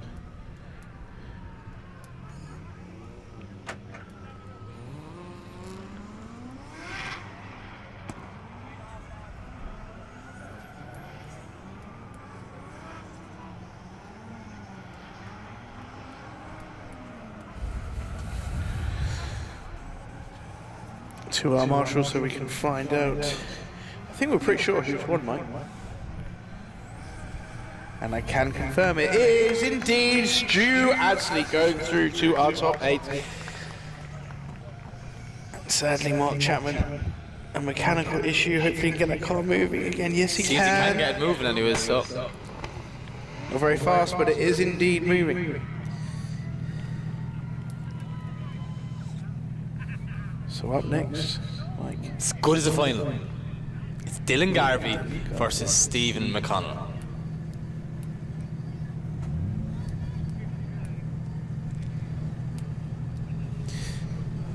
As we see Dylan looking very, very concentrated. Stephen's looking happy. Stephen's just having a great time out there. Yeah.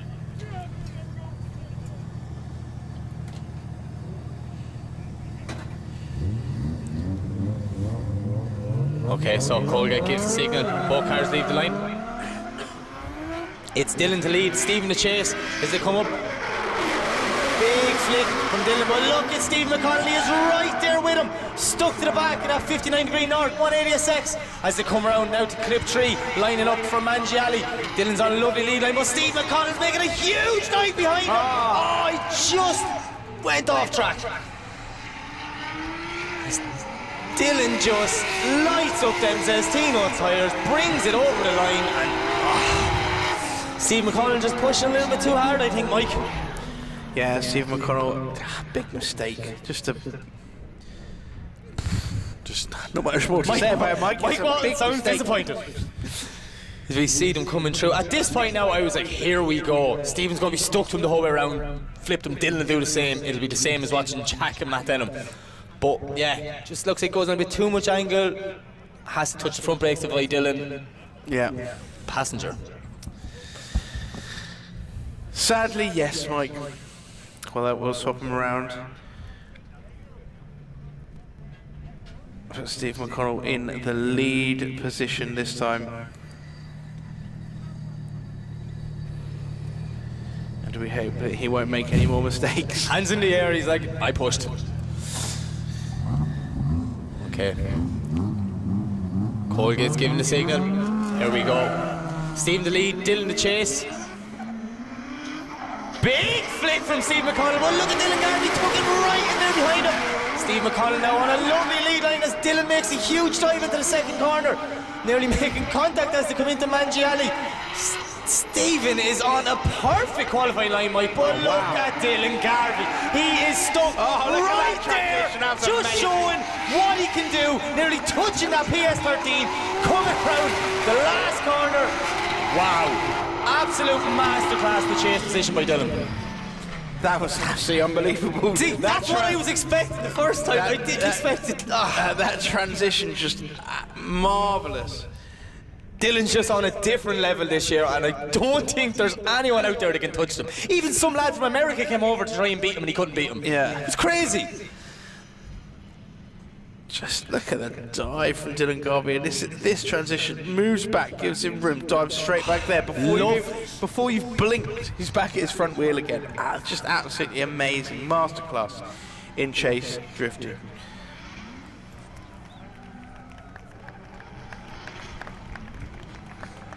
We'll get these two cars up in front of our crowd here now. Two beautiful looking cars as well. Yeah, well prepared cars. As they get out, ladies and gentlemen, give these guys a round of applause. But I can confirm taking the win is indeed Dylan Garvey,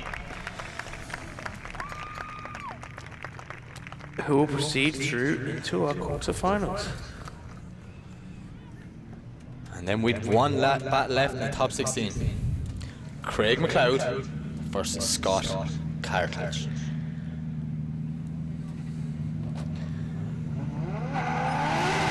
Craig McLeod is having a blinding weekend, winning the Pro 2 Championship yesterday, making his way into Pro Class today, qualifying in 6th place as well, and now up against Scott Cartledge. And his cow, Teddy, has the harness on. Safety first. As long as the But didn't have a helmet or a hands. I'm not happy about that.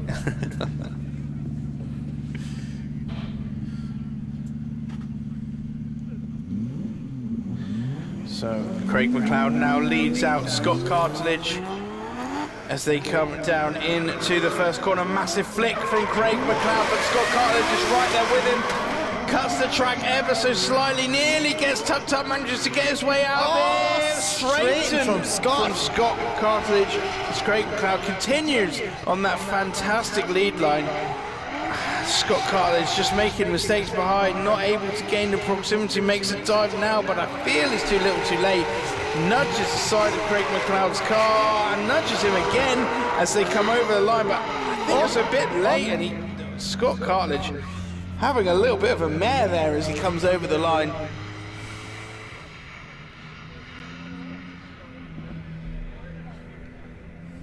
Yeah, just see here, Scott making a dive and just car gripped up on him. Something doesn't seem right about Scott Cartledge's car this weekend. It looks very difficult to drive. As I said earlier, wobbly. Wobbly. It doesn't look settled. It just looks aggressive, but uncontrollable. Uncontrollable aggressive. Wobbly. As we see here, look. Just ends up smash through the finish line.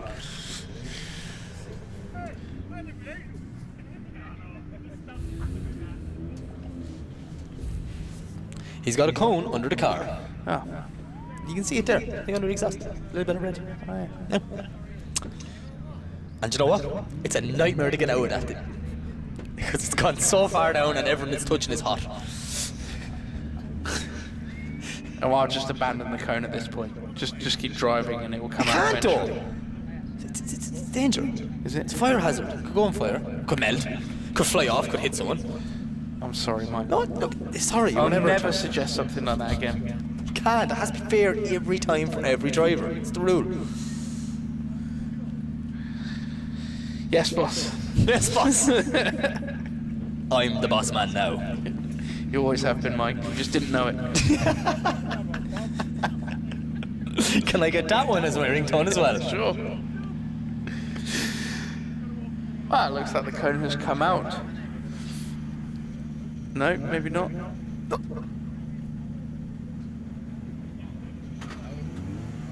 just going to drive up onto a Hammer. hammer. Who needs a jack when you've got a hammer? That's the way I look at it. Ah, look. I'll See, start Cole my get there now. marshal. He put the foot in because he knew everything was hot in there.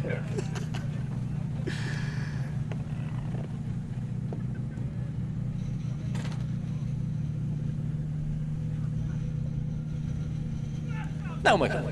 Here we go. Now we can proceed.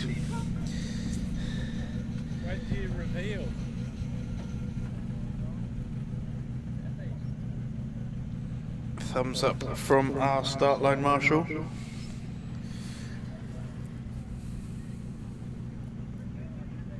I think we're just doing a little bit of cable tying. Let's make sure that bumper doesn't fly off again. Safety, of course, Mike, as you continuously remind me, is paramount. Safety first.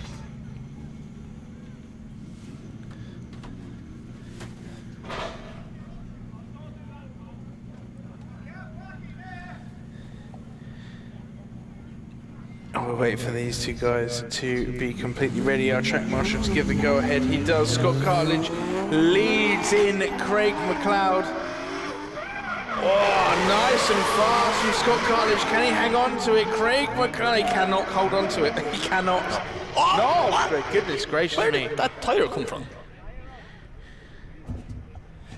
Where's it going? Where did that tyre come from and where's it going? I'm going to call that Cotton Eye Joe. Like literally, what?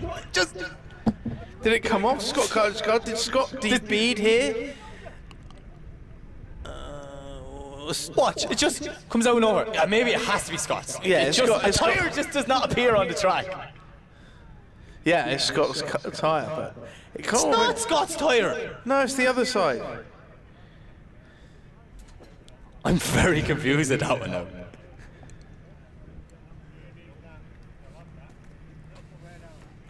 It's the passenger side rear tyre. Well, at least part of it.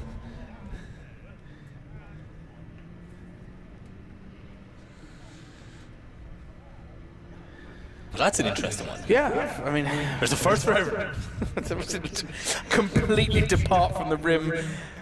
just So run off. neatly and so like casual that it just didn't Just look rolled like. off. It did roll off. You were right. No way. Mike Walton was finally right with something. Can I have that as Yeah, my you ring? can. You can have that one. You can have that one.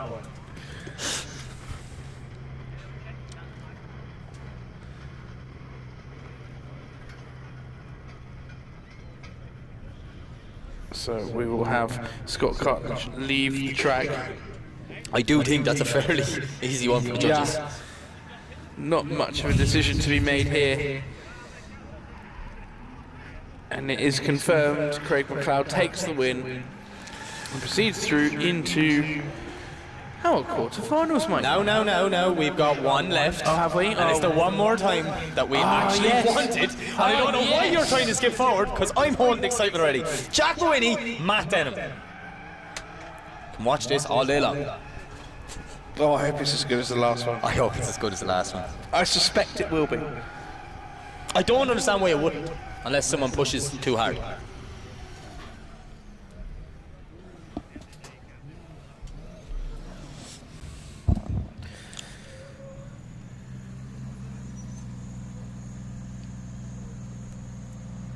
Matt Denham, as excited as usual. Just blowing his kisses. Jack Mawhinney. Looking as serious as usual. Yeah.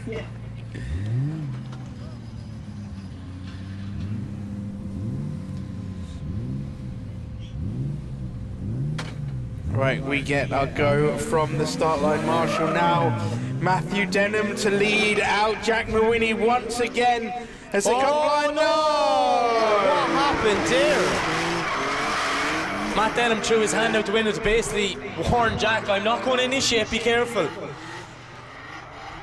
Is that some sort of mechanical gremlin or? Oh. No! Deeply upsetting. It's just ruined my weekend.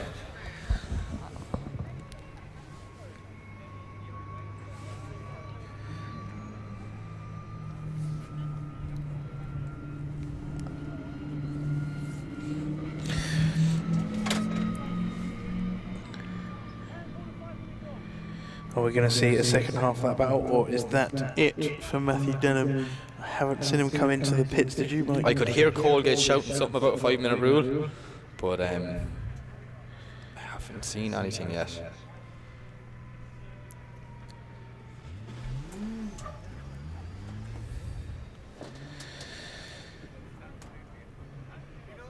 Well, we'll wait for a word of what is going on, Mike. But that was our final battle. Of the top 16. So Matthew Denham has indeed called a 5-minute rule.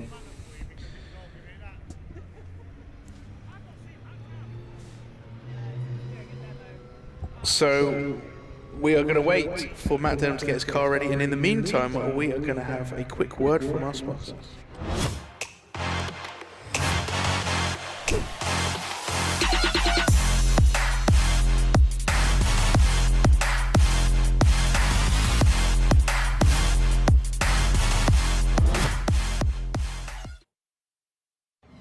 Drifting can be the most demanding motorsport in the world. My name is June Main. The high RPMs required to keep my tires spinning and rubber burning are brutal on engine oil.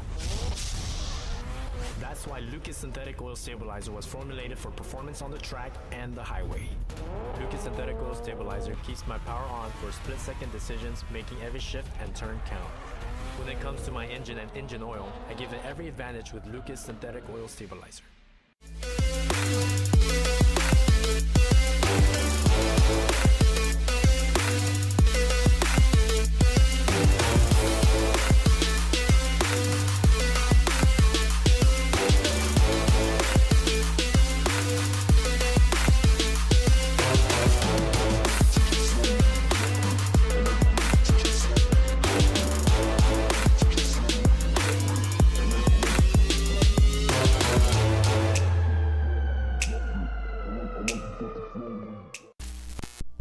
Link ECU produce standalone engine management technology with a range of products that allow you to unleash the power of your engine.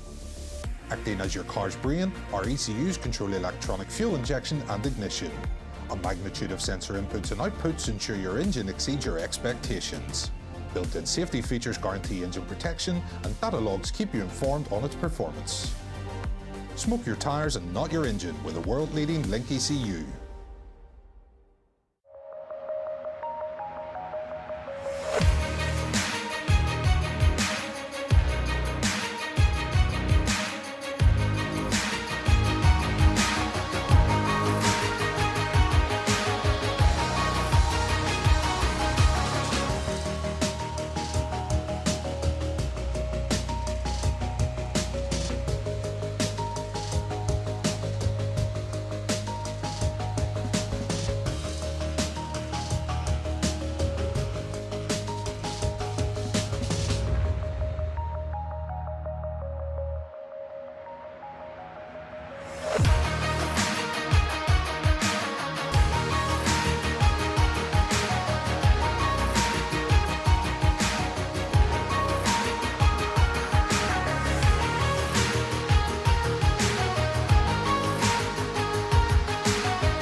Tarmac Sports.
And here we are back, ladies and gentlemen. Unfortunately, I can confirm Matthew Denham has had to bow out of competition because he snapped his shaft. That just broke me there.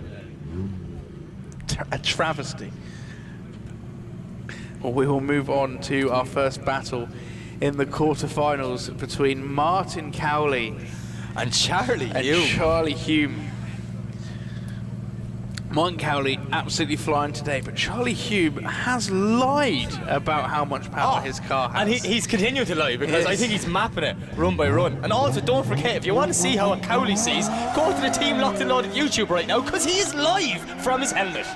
So let's have a look as Martin Cowley throws in, but Charlie Hume is glued to the side, and Martin Cowley's car makes another dive again through the second corner. Look at this from Charlie Hume, absolutely amazing. Martin Cowley desperately trying to drive away, but Charlie Hume is letting him go nowhere. Look, nudging Martin Cowley as they come through the left-hander. Transition again through to the final corner. Martin Cowley's going to try and use all the power of that JC-powered S14 to drive away. Charlie Hume just losing out some proximity at the end there. Brilliant lead run. Charlie, he was in it from the start and then just Martin pulled the gap at the end, but I don't think there's much of that lead run I could fault, Mike. You see here, lovely dive from Charlie coming into the second dip, lining up for Mangiali.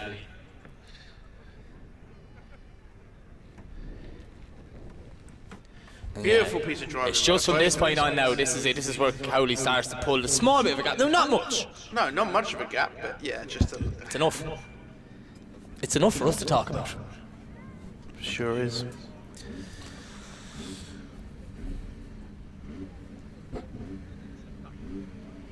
I will swap around Charlie Hume now in the lead position. Martin Cowley. Cowley getting the small bit of a jump, which he's entitled to. He is going to be stuck to Charlie Hume the whole way down.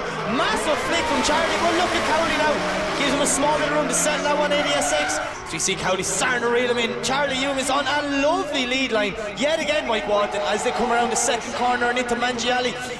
Look at the chase driving from Cowley. He is right there with him. Wow. Nearly touching coming through clip 6 and 7. Oh, I'm straying from Martin Cowley. A straying from Martin Cowley. Chair with this a huge mistake from Martin Cowley. Charlie Hume shoots up the run. Martin Cowley desperately tries to climb back on his door again, but not managing to before the end. Martin Cowley, I think you're throwing that away.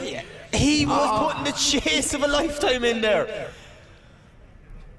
Just not sure what happened, but the car gripped up and he just straightened. It's all going so well, all the way through that here. That was beautiful. Look at nice this. Dive here. Gives him a little bit of room to transition and then just over-rotated. Tried to grab the handbrake to keep on angle. Just loses all of his momentum, and that was that.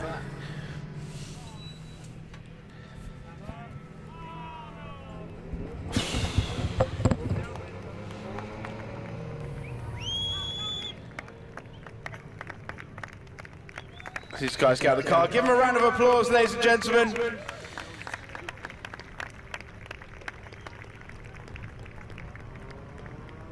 A tremendous effort from both of those drivers. I don't know why I'm looking at a Marshall walking with a helmet, but I think someone for I can confirm taking the win is Charlie Hume. And that's got to be down to that mistake from Martin Cowley, I'm afraid.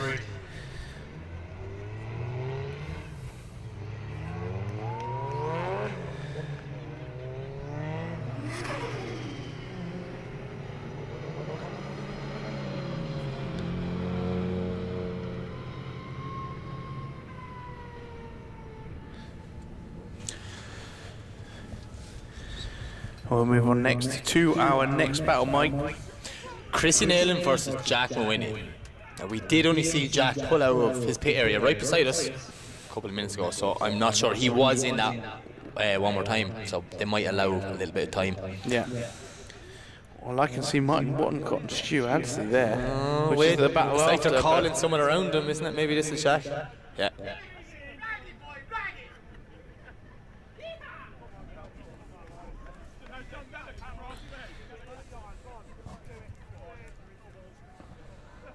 So there's Chrissy Nayland now just coming in the shot.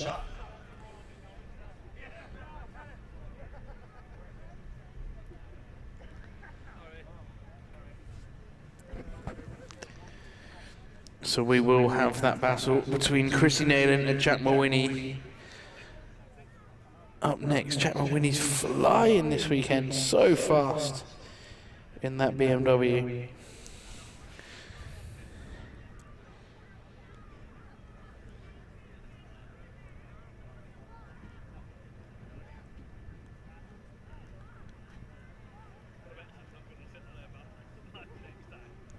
Is there a problem there? I don't know why they're not warming their tyres up, Mike. I think they're just waiting on Jack. Yeah. There he is. Jack's just there. So we have both cars in the burnout box.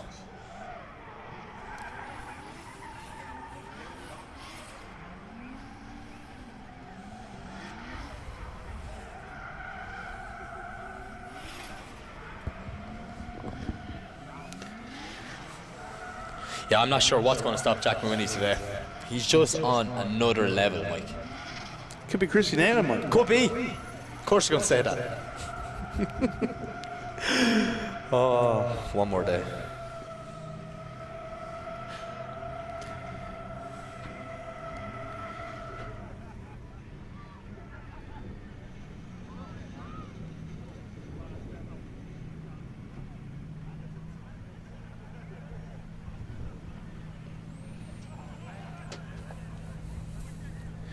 And this is it, Chrissy Nayland to lead out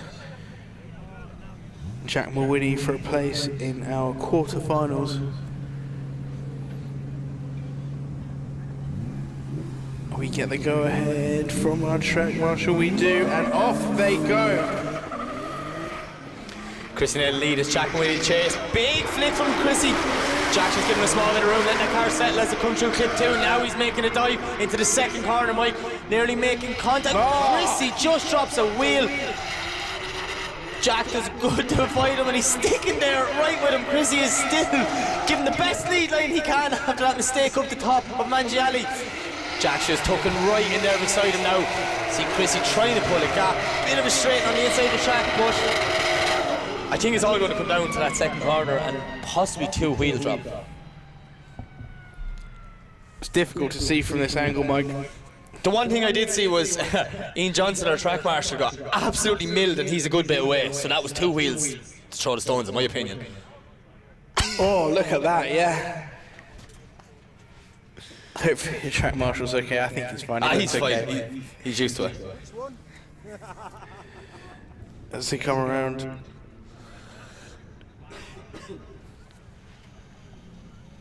Yeah, apart from that mistake, Chrissy's lead line was fantastic. Yep. Jack Mawhinney maybe a little bit nervous to get too close after that incident.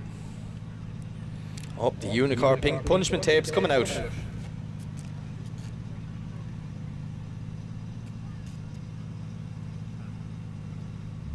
We're going to have a seminar with the marshals on how to rip duct tape after this.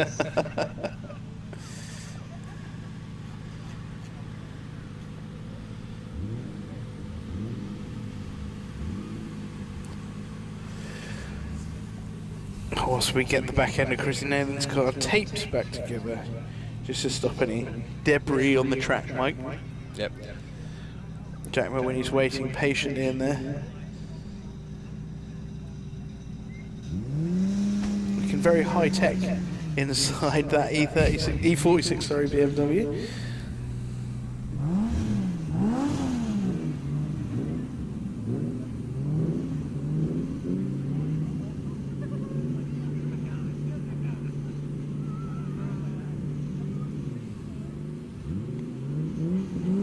Right, here we go. It's Jack to lead, it's Chrissy to chase.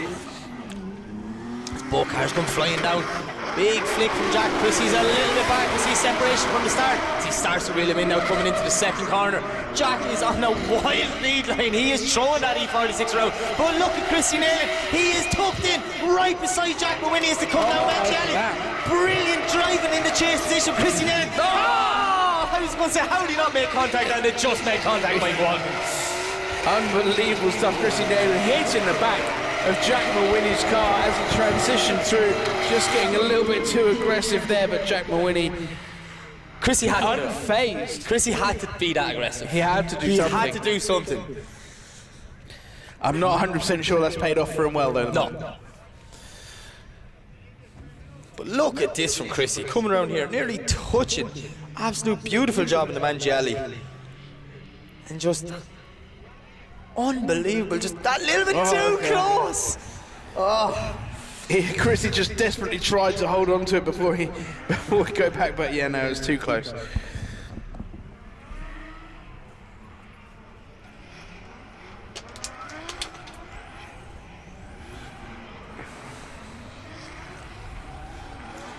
Ladies and gentlemen, round of applause for these two drivers that get out of the car in front of you here, putting on a show for you guys today.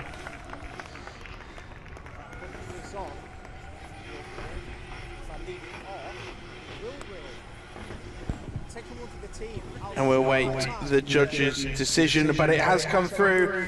Can confirm taking the win is Jack Mawhinney. Sadly, that is the end of the day for Chrissy Nayland. What a weekend though Chrissy's had. Yeah. Absolutely fantastic, Chrissy Nayland. And Jack Mawhinney. And Jack Mawhinney. It's been amazing. Yeah. Now, that's been sitting in the corner of my eye for the last few moments. Martin Wonnacott versus wee Stu Adsley. Some aggression going Body into this panels battle. will fly. Anything that involves Stu Adsley Body is panels just will fly. it's carnage, Mike. Carnage. Control carnage, because he 9 times out of 10 pulls it off. Oh, and making it even more carnage. What can I see on my window, Mike? Please tell me someone sprayed a bottle of water off the roof. I think there are a few spots of rain as both cars leave the line. Martin Wonnacott to lead Stu Adsley in the chase position. Martin Wonnacott wide, really wide, way too wide. Stu Adsley following him How wide did as well. Stu not hit him? But they're still maintaining a drift, ladies and gentlemen. They are not giving up that easily. Wonnacott's missing the tyre on the rear. Wonnacott, look. He's no tyre on the rear that whole way. What? Martin Wonnacott has left the track, ladies and gentlemen, for Stu Adsley to mop up this carnage and finish the lap in style. Carnage is exactly what we said and exactly what we got. But when Wonnacott's coming down Mangiali, he transitions in the middle and I'm like, he literally has no tyre on the back. So that tells me he loses his tyre now. Yeah. And then the rest of that, Oh, just about comes. You can see it peeling off there. Yeah, there you go. watch when he transitions, it's like boom, pure rim. Ladies and gentlemen, we've still got BMX stuck this way down the bottom of the pits. That's a BMX stuck this way at the bottom of the pits. So if you actually enjoy what's on track, head down another go. What I want to show you.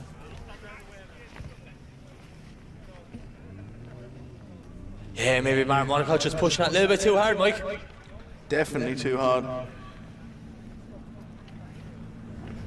And it is confirmed that it is raining down now. Your window was a lot wetter than it was a minute ago. Yeah. A quick shower, Mike. Hopefully a very quick shower.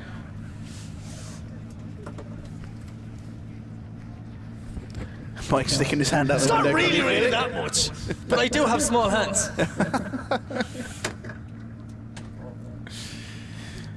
Right, we'll get Martin Wonnacott recovered.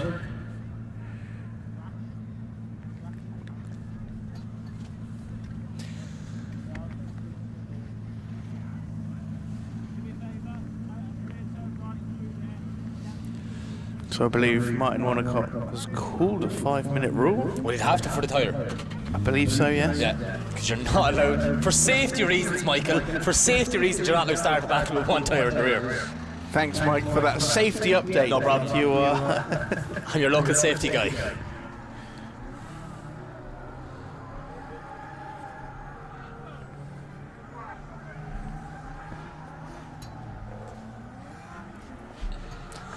Can hear someone warming their tyres up in the background, and I believe that will be our next battle. Who's in our next battle, Michael? It is Crazy Craig McLeod versus none other than the Dylan Garvey. The Wonder Kid. Dylan Garvey. I've kept Dylan well to my nicknames this year. I can't even remember. He was the most stylish farmer at the last round. I remember that.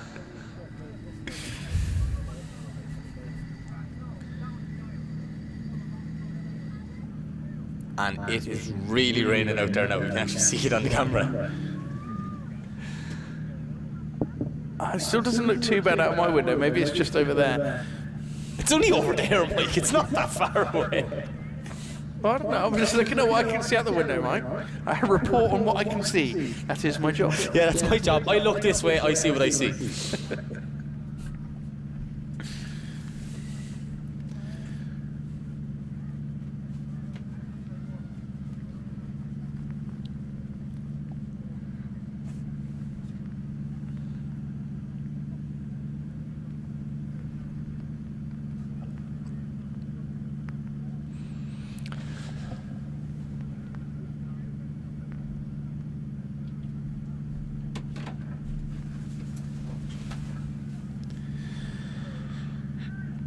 Okay. So Dylan Garvey would appear to be on the line.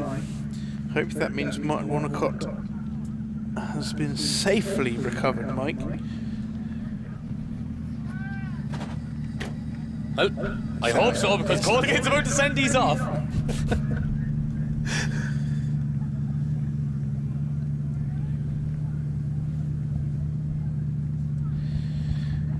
Not long now.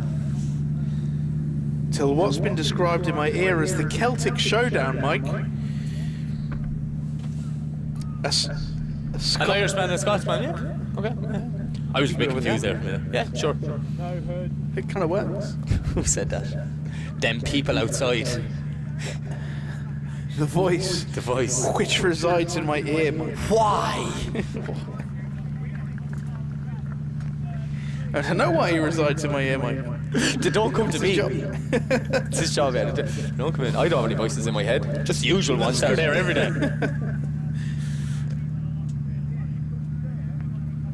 Oh, we got a bit of Carvey-Garvey going on here now. I don't know, a voice in my head just said them words. What's Carvey-Garvey mean? I don't even know what it means. He doesn't know what it means either. Oh, okay. Right, here we go. Dylan Garvey in the lead position. Oh, massive entry. How did he hold that? That was phenomenal, ladies and gentlemen, as Craig McLeod does a fantastic job to keep behind him. Dylan Garvey, wild driving from the Irishman as a Scotsman sticks it onto the rear quarter of Dylan Garvey's car. They transition through a little bit of a gap, and look at the angle. Dylan Garvey opening up the door for Craig McLeod to go inside Dylan Garvey's car, but he just can't manage it as the gap widens over the line. What happened in that first corner? I looked at it and went, oh no, Dylan's came in the way he's come in all weekend. Yeah, and now the track's wet. And he just held it. How did he manage that? We're going to see a replay of this entry.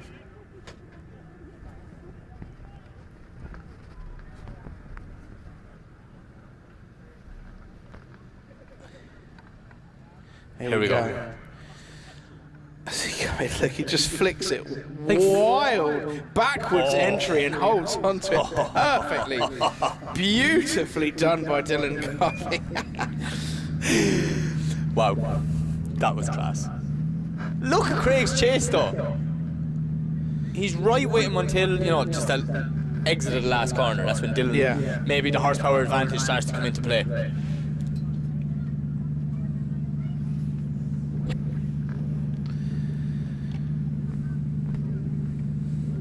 Well, now we'll swap those two drivers around. Get Craig McLeod to lead in Dylan Garvey.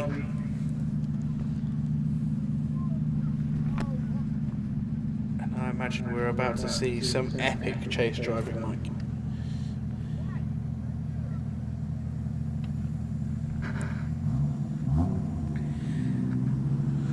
As Craig McLeod gets ready to leave the line, Dylan Garvey will be right on his door as they come firing down into the first corner. Nice line from Craig McLeod, but Dylan Garvey is millimetres off of the rear quarter of Craig McLeod as they come down into Manji Alley. Look at this, ladies and gentlemen. A huge dive from Dylan Garvey. He's got that car way before Craig McLeod. Mike shouted so loud in my ear. But look at Dylan Garvey, that transition. Unbelievable! He is nudging Craig McLeod around the second part of the track. It just didn't make sense. Absolutely amazing. Oh, that was a brilliant lead line from Craig, but Dylan's chase, Mike Walton, like, unbelievable precision, especially on, like, a damp track, essentially. Yeah, absolutely amazing stuff there. Like, he transitions before him here. Way before. And Waiting for him. Look how close This he gets. transition, It's the front of his bumper went Under the spoiler. Craig's bumper bar. That's like, how? it's There's just- no room under there. Amazing driving from Dylan Garvey. A true masterclass. Huge round of applause for both drivers, giving us an absolute cracking battle.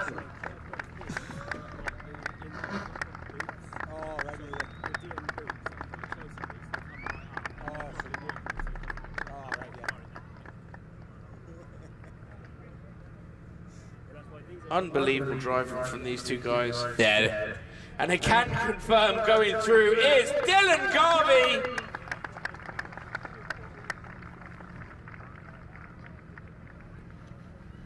Crazy Craig's dream weekend is... Our Pro 2 champion bows out in the quarterfinals of Sunday.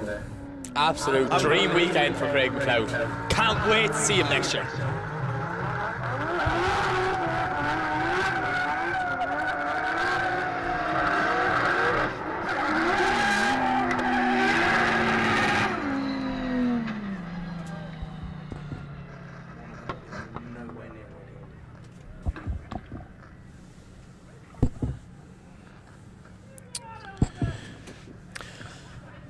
So, we've one half of a battle left, if I'm correct, isn't it? Yes, one half a battle between Martin Wonnacott and Stu Adsley. Martin Wonnacott has just been delivered back to his pit. He's I can literally see out just the come off the window. truck, yeah. So we might have a couple of minutes before we get him back on track.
Welcome back, ladies and gentlemen. I believe Martin Wonnacott has tyres back on his car. I saw him leaving the pits not very long ago.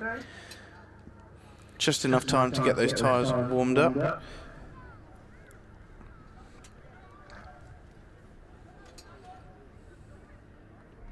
I believe he still needs to warm his tyres up.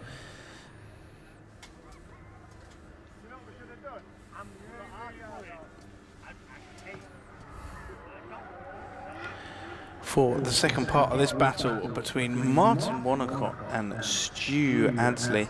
Stu Adsley's doing awfully well for a car that allegedly has a broken gearbox, Mike. Word on the street, and I use my finger quotes now.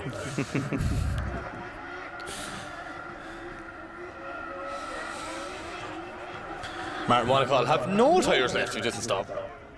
That was some burnout. Does love a burnout, does Martin Wonnacott.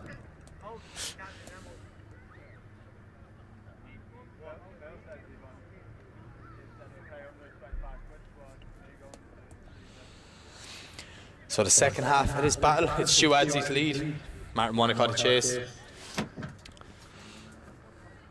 We would be assuming there's an advantage to Stu. That would be a good assumption. Good assumption, because he didn't come off in recovery trucks. So yeah, definitely.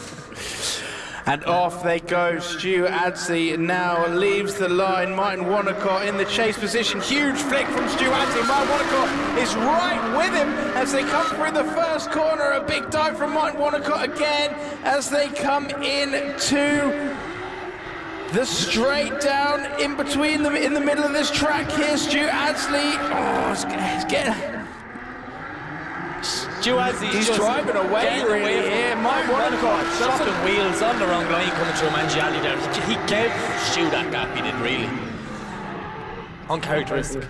Yeah, I didn't really know what to say. I assumed Martin was going to make a bigger dive there, but just didn't quite manage it. You'll see when they come into Mangiali in the replay here, just Martin dropped two wheels very far out, and then that just messed up his line completely. Yeah, it looks like he had to straighten and reinitiate, and then that put him on a completely wrong line.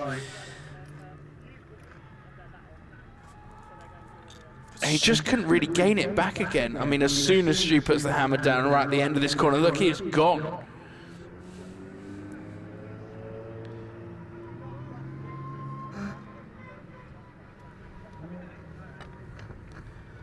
Well, we'll bring those cars in front of you. A round of applause, ladies and gentlemen, for both of these drivers. But I can confirm taking the win is Stu Adsley, who will proceed through into our top four. And what a top four we have. Then there was four. Our first semi-final, Charlie Hume and Jack Mawhinney. And then to be followed up by Dylan Garvey and Stu Adsley. Now that one, that's what you want to excited for.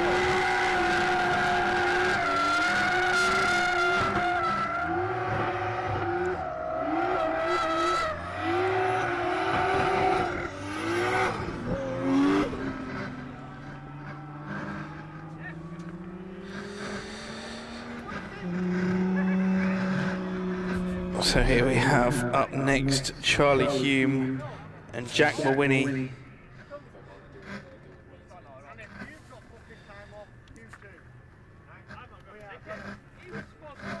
This now, I just don't know. It's going to be. This is going to be close driving. Yeah. Two really aggressive chase drivers. Jack has nearly 500 brake. Charlie has 220 or whatever he's lying about still. But yeah, these are evenly matched cars. There's not too much smoke coming out the back of Jack Mawhinney's car, and the raindrops have dried off my window, so I think we have a completely.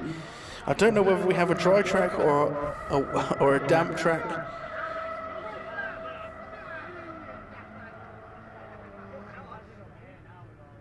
Can you see any rain, Mike? Sorry, I feel like I'm in school. I'm just staring out a window blankly. Oh, our start line camera says it is in fact a bone dry track. There we go.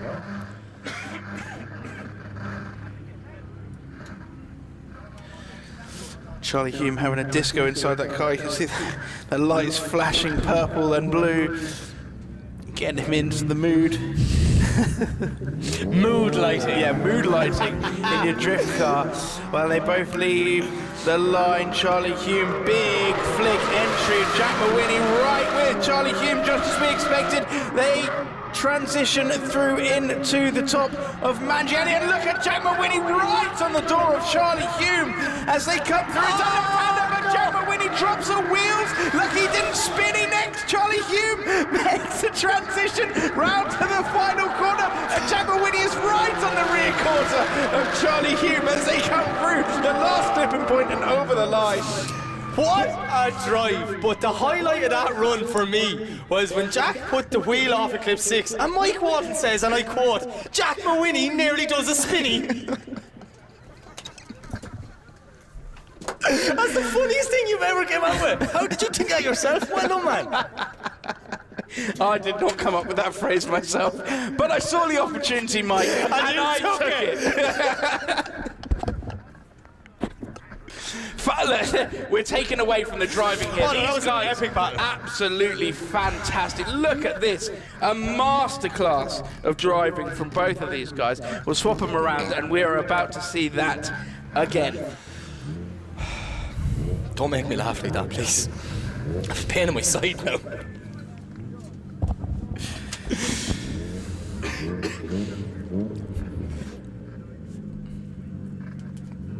Can we get the go-ahead from our start line marshal? Just a bit of a sweep there, I'd say, clip 6. Here we go. Jack Mawhinney now leading out Charlie Hume, Mike.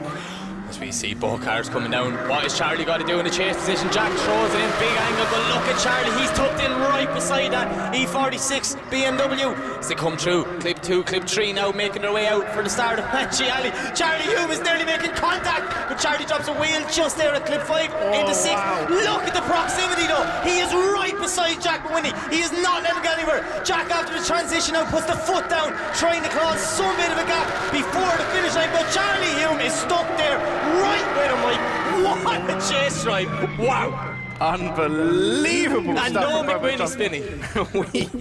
we knew we were going to see some awesome driving, but that was seriously a masterclass. Yeah. Great lead line by Jack. He gave Charlie every opportunity to get beside him, which Charlie took. Just the skill and precision of both drivers. Charlie Hume dropping wheels there, but managing to keep it back online again. And just dive after dive after dive straight on one another's door all the way through both sides of this battle. Really a pleasure to watch.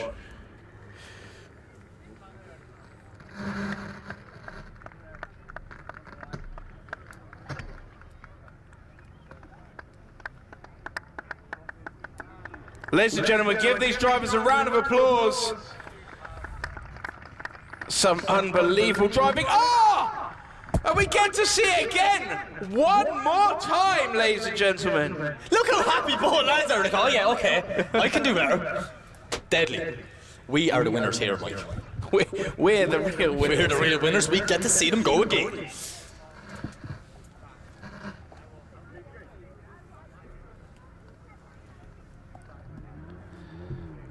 So they will get ready for their battle again. It's okay. And we will. But while we're waiting, we'll just have a look at Dylan Garvey and Stu Adsley. If we must, Mike. If we must. Sure. This is going to be a crazy battle. I would get your cameras out. I would get your cameras out, and I would say Dylan's car mightn't be as mint by the end of this one. Neither Stu's, to be honest. Both cars. Both cars are going to have. There's going to be tyre marks on each one of these cars before the end of this. Mark my words, Mike. And do you know what the good thing is? The guys are actually good friends as well. So yeah, they want this. We want this. Let's have it.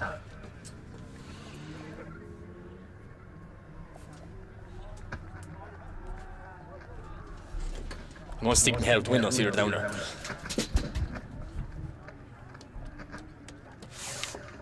They're not down there. Oh, okay, so we are waiting from tyres on both parts. Apparently Stu Adsley is putting tyres on still, and Charlie Hume needs to put tyres on for his next battle. So in the meantime,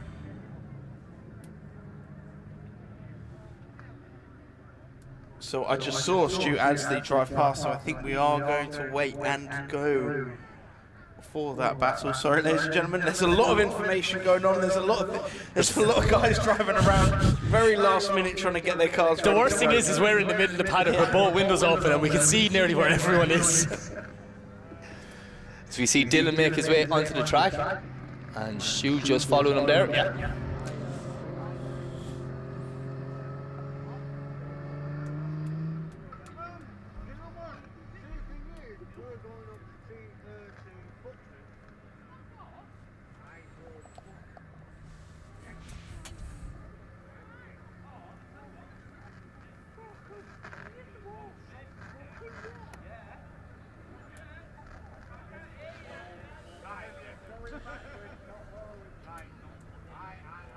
So both of those guys are now going to go and warm their tyres up, Mike. I mean, they're taking it very easy getting to the track. They're in no hurry at all. No, why would it be? No consideration, Mike. There's just some of us on the edge of our seats, beating walls, dying to see this battle. And we've got to get cameras fitted.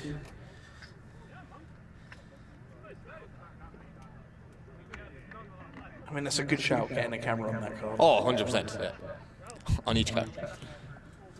I can see Chris Classen's running from here.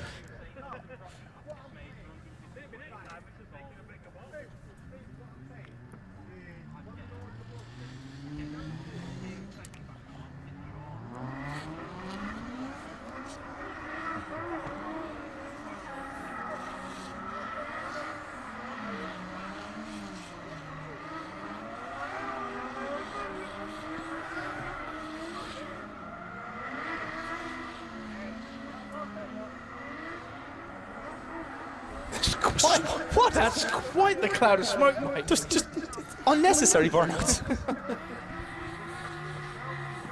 And we love it. Oh yeah, mad for a bit of different. Mad for a bit of different. We'll have you Irish just yet, don't worry.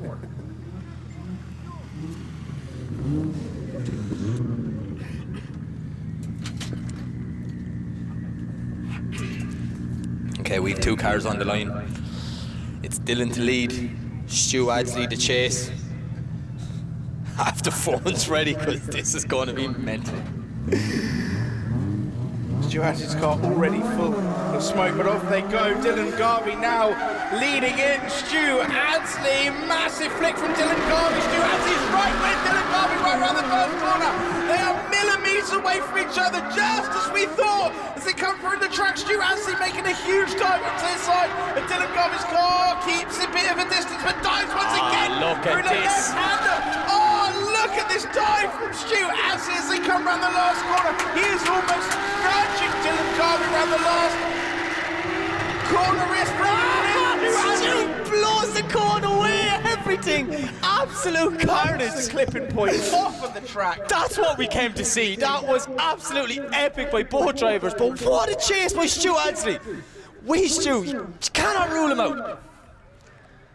So much aggression Look at going this. on here, but it manages to not make contact throughout the whole run, which is remarkable considering. Look at this dive here.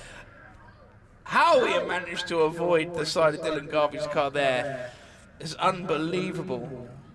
I think Dylan Garvey just opens up ever so slightly a gap at the end. Stu just obliterates the last clip.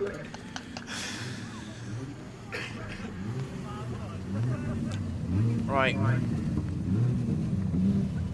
Stu looks happy.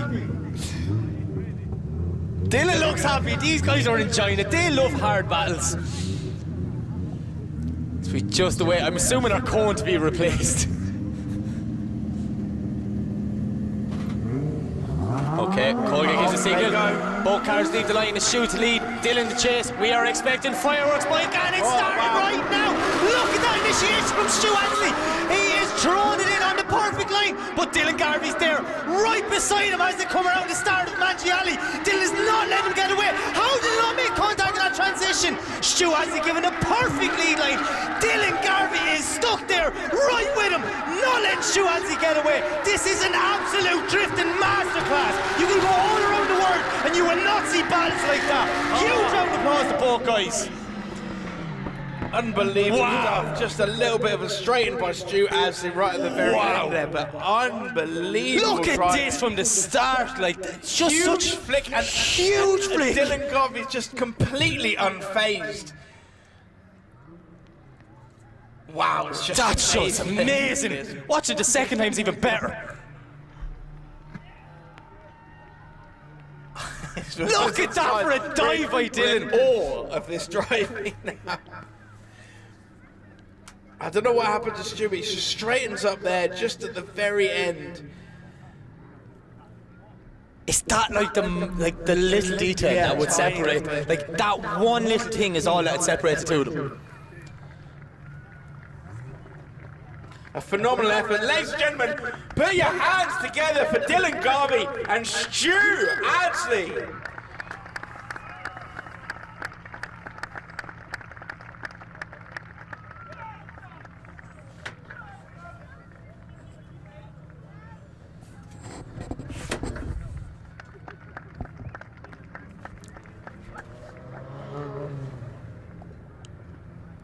And we're just waiting now for the judges to make a decision. They have. And going through is Dylan Garvey! Just about getting the win there in that battle, but unbelievable driving, Stu Ansley. So Stu Ansley will go into the battle for 3rd and 4th place. We have to go back to it one more time. Right, we have to. We have to, because we need to know who goes against Dylan and who goes against Stu.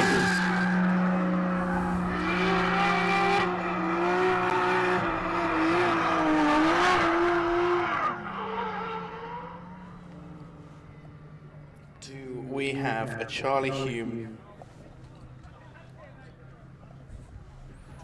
We do have a Charlie Hume. Do we have a Jack Winnie? Well, Jack Winnie's pits is right outside our window and his car's not there. So, I'd say he's on the way there. One would assume One would that he's on his way to the start-finish line.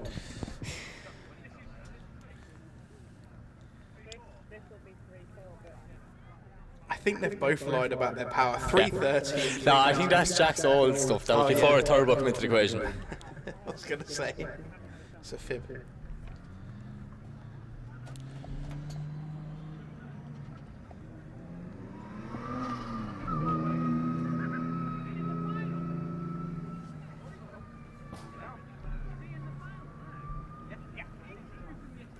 Well, I can still see Charlie Hume, no Jack Mawhinney in sight. I don't know where he is. If he's not in his pits and he's not there, where is he, Mike? In between his pits and there. That's exactly what I'd say. Because I can see his pits like, there he is. There we go. He's just taking his time, Mike.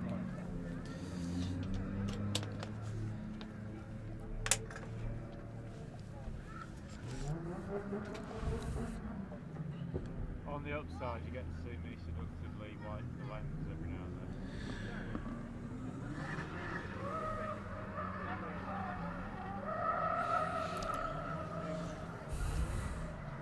Oh, getting close in the burnout box. Contact already, Mike. Both guys have already done a battle. They have an idea what to expect. It's going to be a good one, Mike. If it's anything like the last battle, Mike.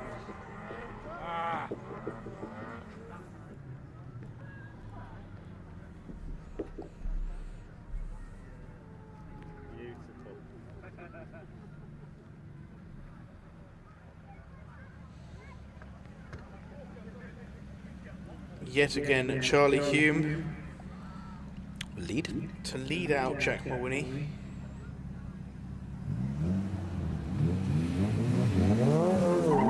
battle to see who goes into the final and who is in the third and fourth place of the playoff. Charlie Hume flicks it in, a massive entry, but Jack Mawini is right with him yet again. They transition through into the top of Mangiali, and Jack Mawini is glued to the side of Charlie Hume's car as they come down Mangiali. Oh, nice entry there into the left-hander before the last corner. Can he get that transition done? Or a little bit of a gap separation. Charlie Hume falls off the track. Jack Mawini takes advantage, climbs back onto the rear quarter of Charlie Hume's car, nudging him round through the last clipping point and over the line. Wow, what a chase from Jack Mawini. Charlie gave a beautiful lead line. He just dropped one wheel on the last transition there, but other than that, there wasn't much wrong with it. I would not want to be judging this, Mike. Unbelievable. No way. Well, we need to flip it round, see how they do the other way.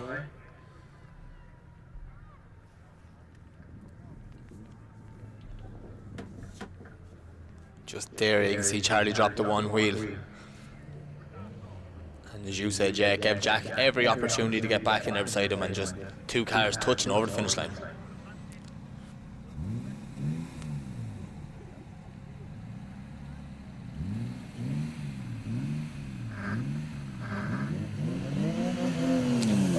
Okay, here we go. Jack Mawini's lead, Charlie Hume to chase. See Jack with a big flick. Charlie throws it in right beside him. Right one, and look at this. Jack Mawini's on a lovely line, but Charlie is right there as he makes the dive now. Lining up before they come into Mangiali. Heading through clip 3. Absolute lovely chase drive from Charlie Hume. Jack Mawini yet again on the perfect lead line. Charlie is just starting to drop back a small, same thing as last time. He put one wheel off in the exact same position, which gives Jack the opportunity to pull a gap, and maybe that's just a little difference in both runs. I think that may have sealed the deal. Mike, that little mistake. Same mistake twice, yeah. By Charlie Hume. I wonder why. Just pushing that bit hard, maybe. Yeah. He doesn't normally make the same mistake twice. If Charlie Hume's going to make a mistake, it's a once-off. Never make it again.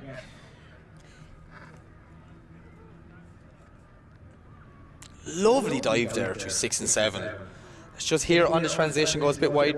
Yeah, just washes ever so slightly, one wheel off the track. But that's enough to create the gap. Yeah, and it's a big enough a gap by the end, isn't it, Mike?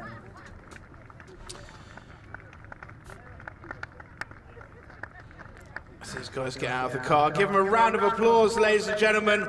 But I can confirm, going through to our first and second place playoff is Jack Mawini. The day is not over for Charlie Hume, though, as he will fight for third place on the podium. With Stu Adsley. With Stu Adsley. And that means Jack Mawini and Dylan Garvey in the final. That's Saturday and Sunday. Jack Mawini's been in the final. What a weekend. Pro 2, Pro, top qualifying in Pro 2. That's, look, I don't know what dream weekends are made of, but it's definitely something like that. Looks a lot like that.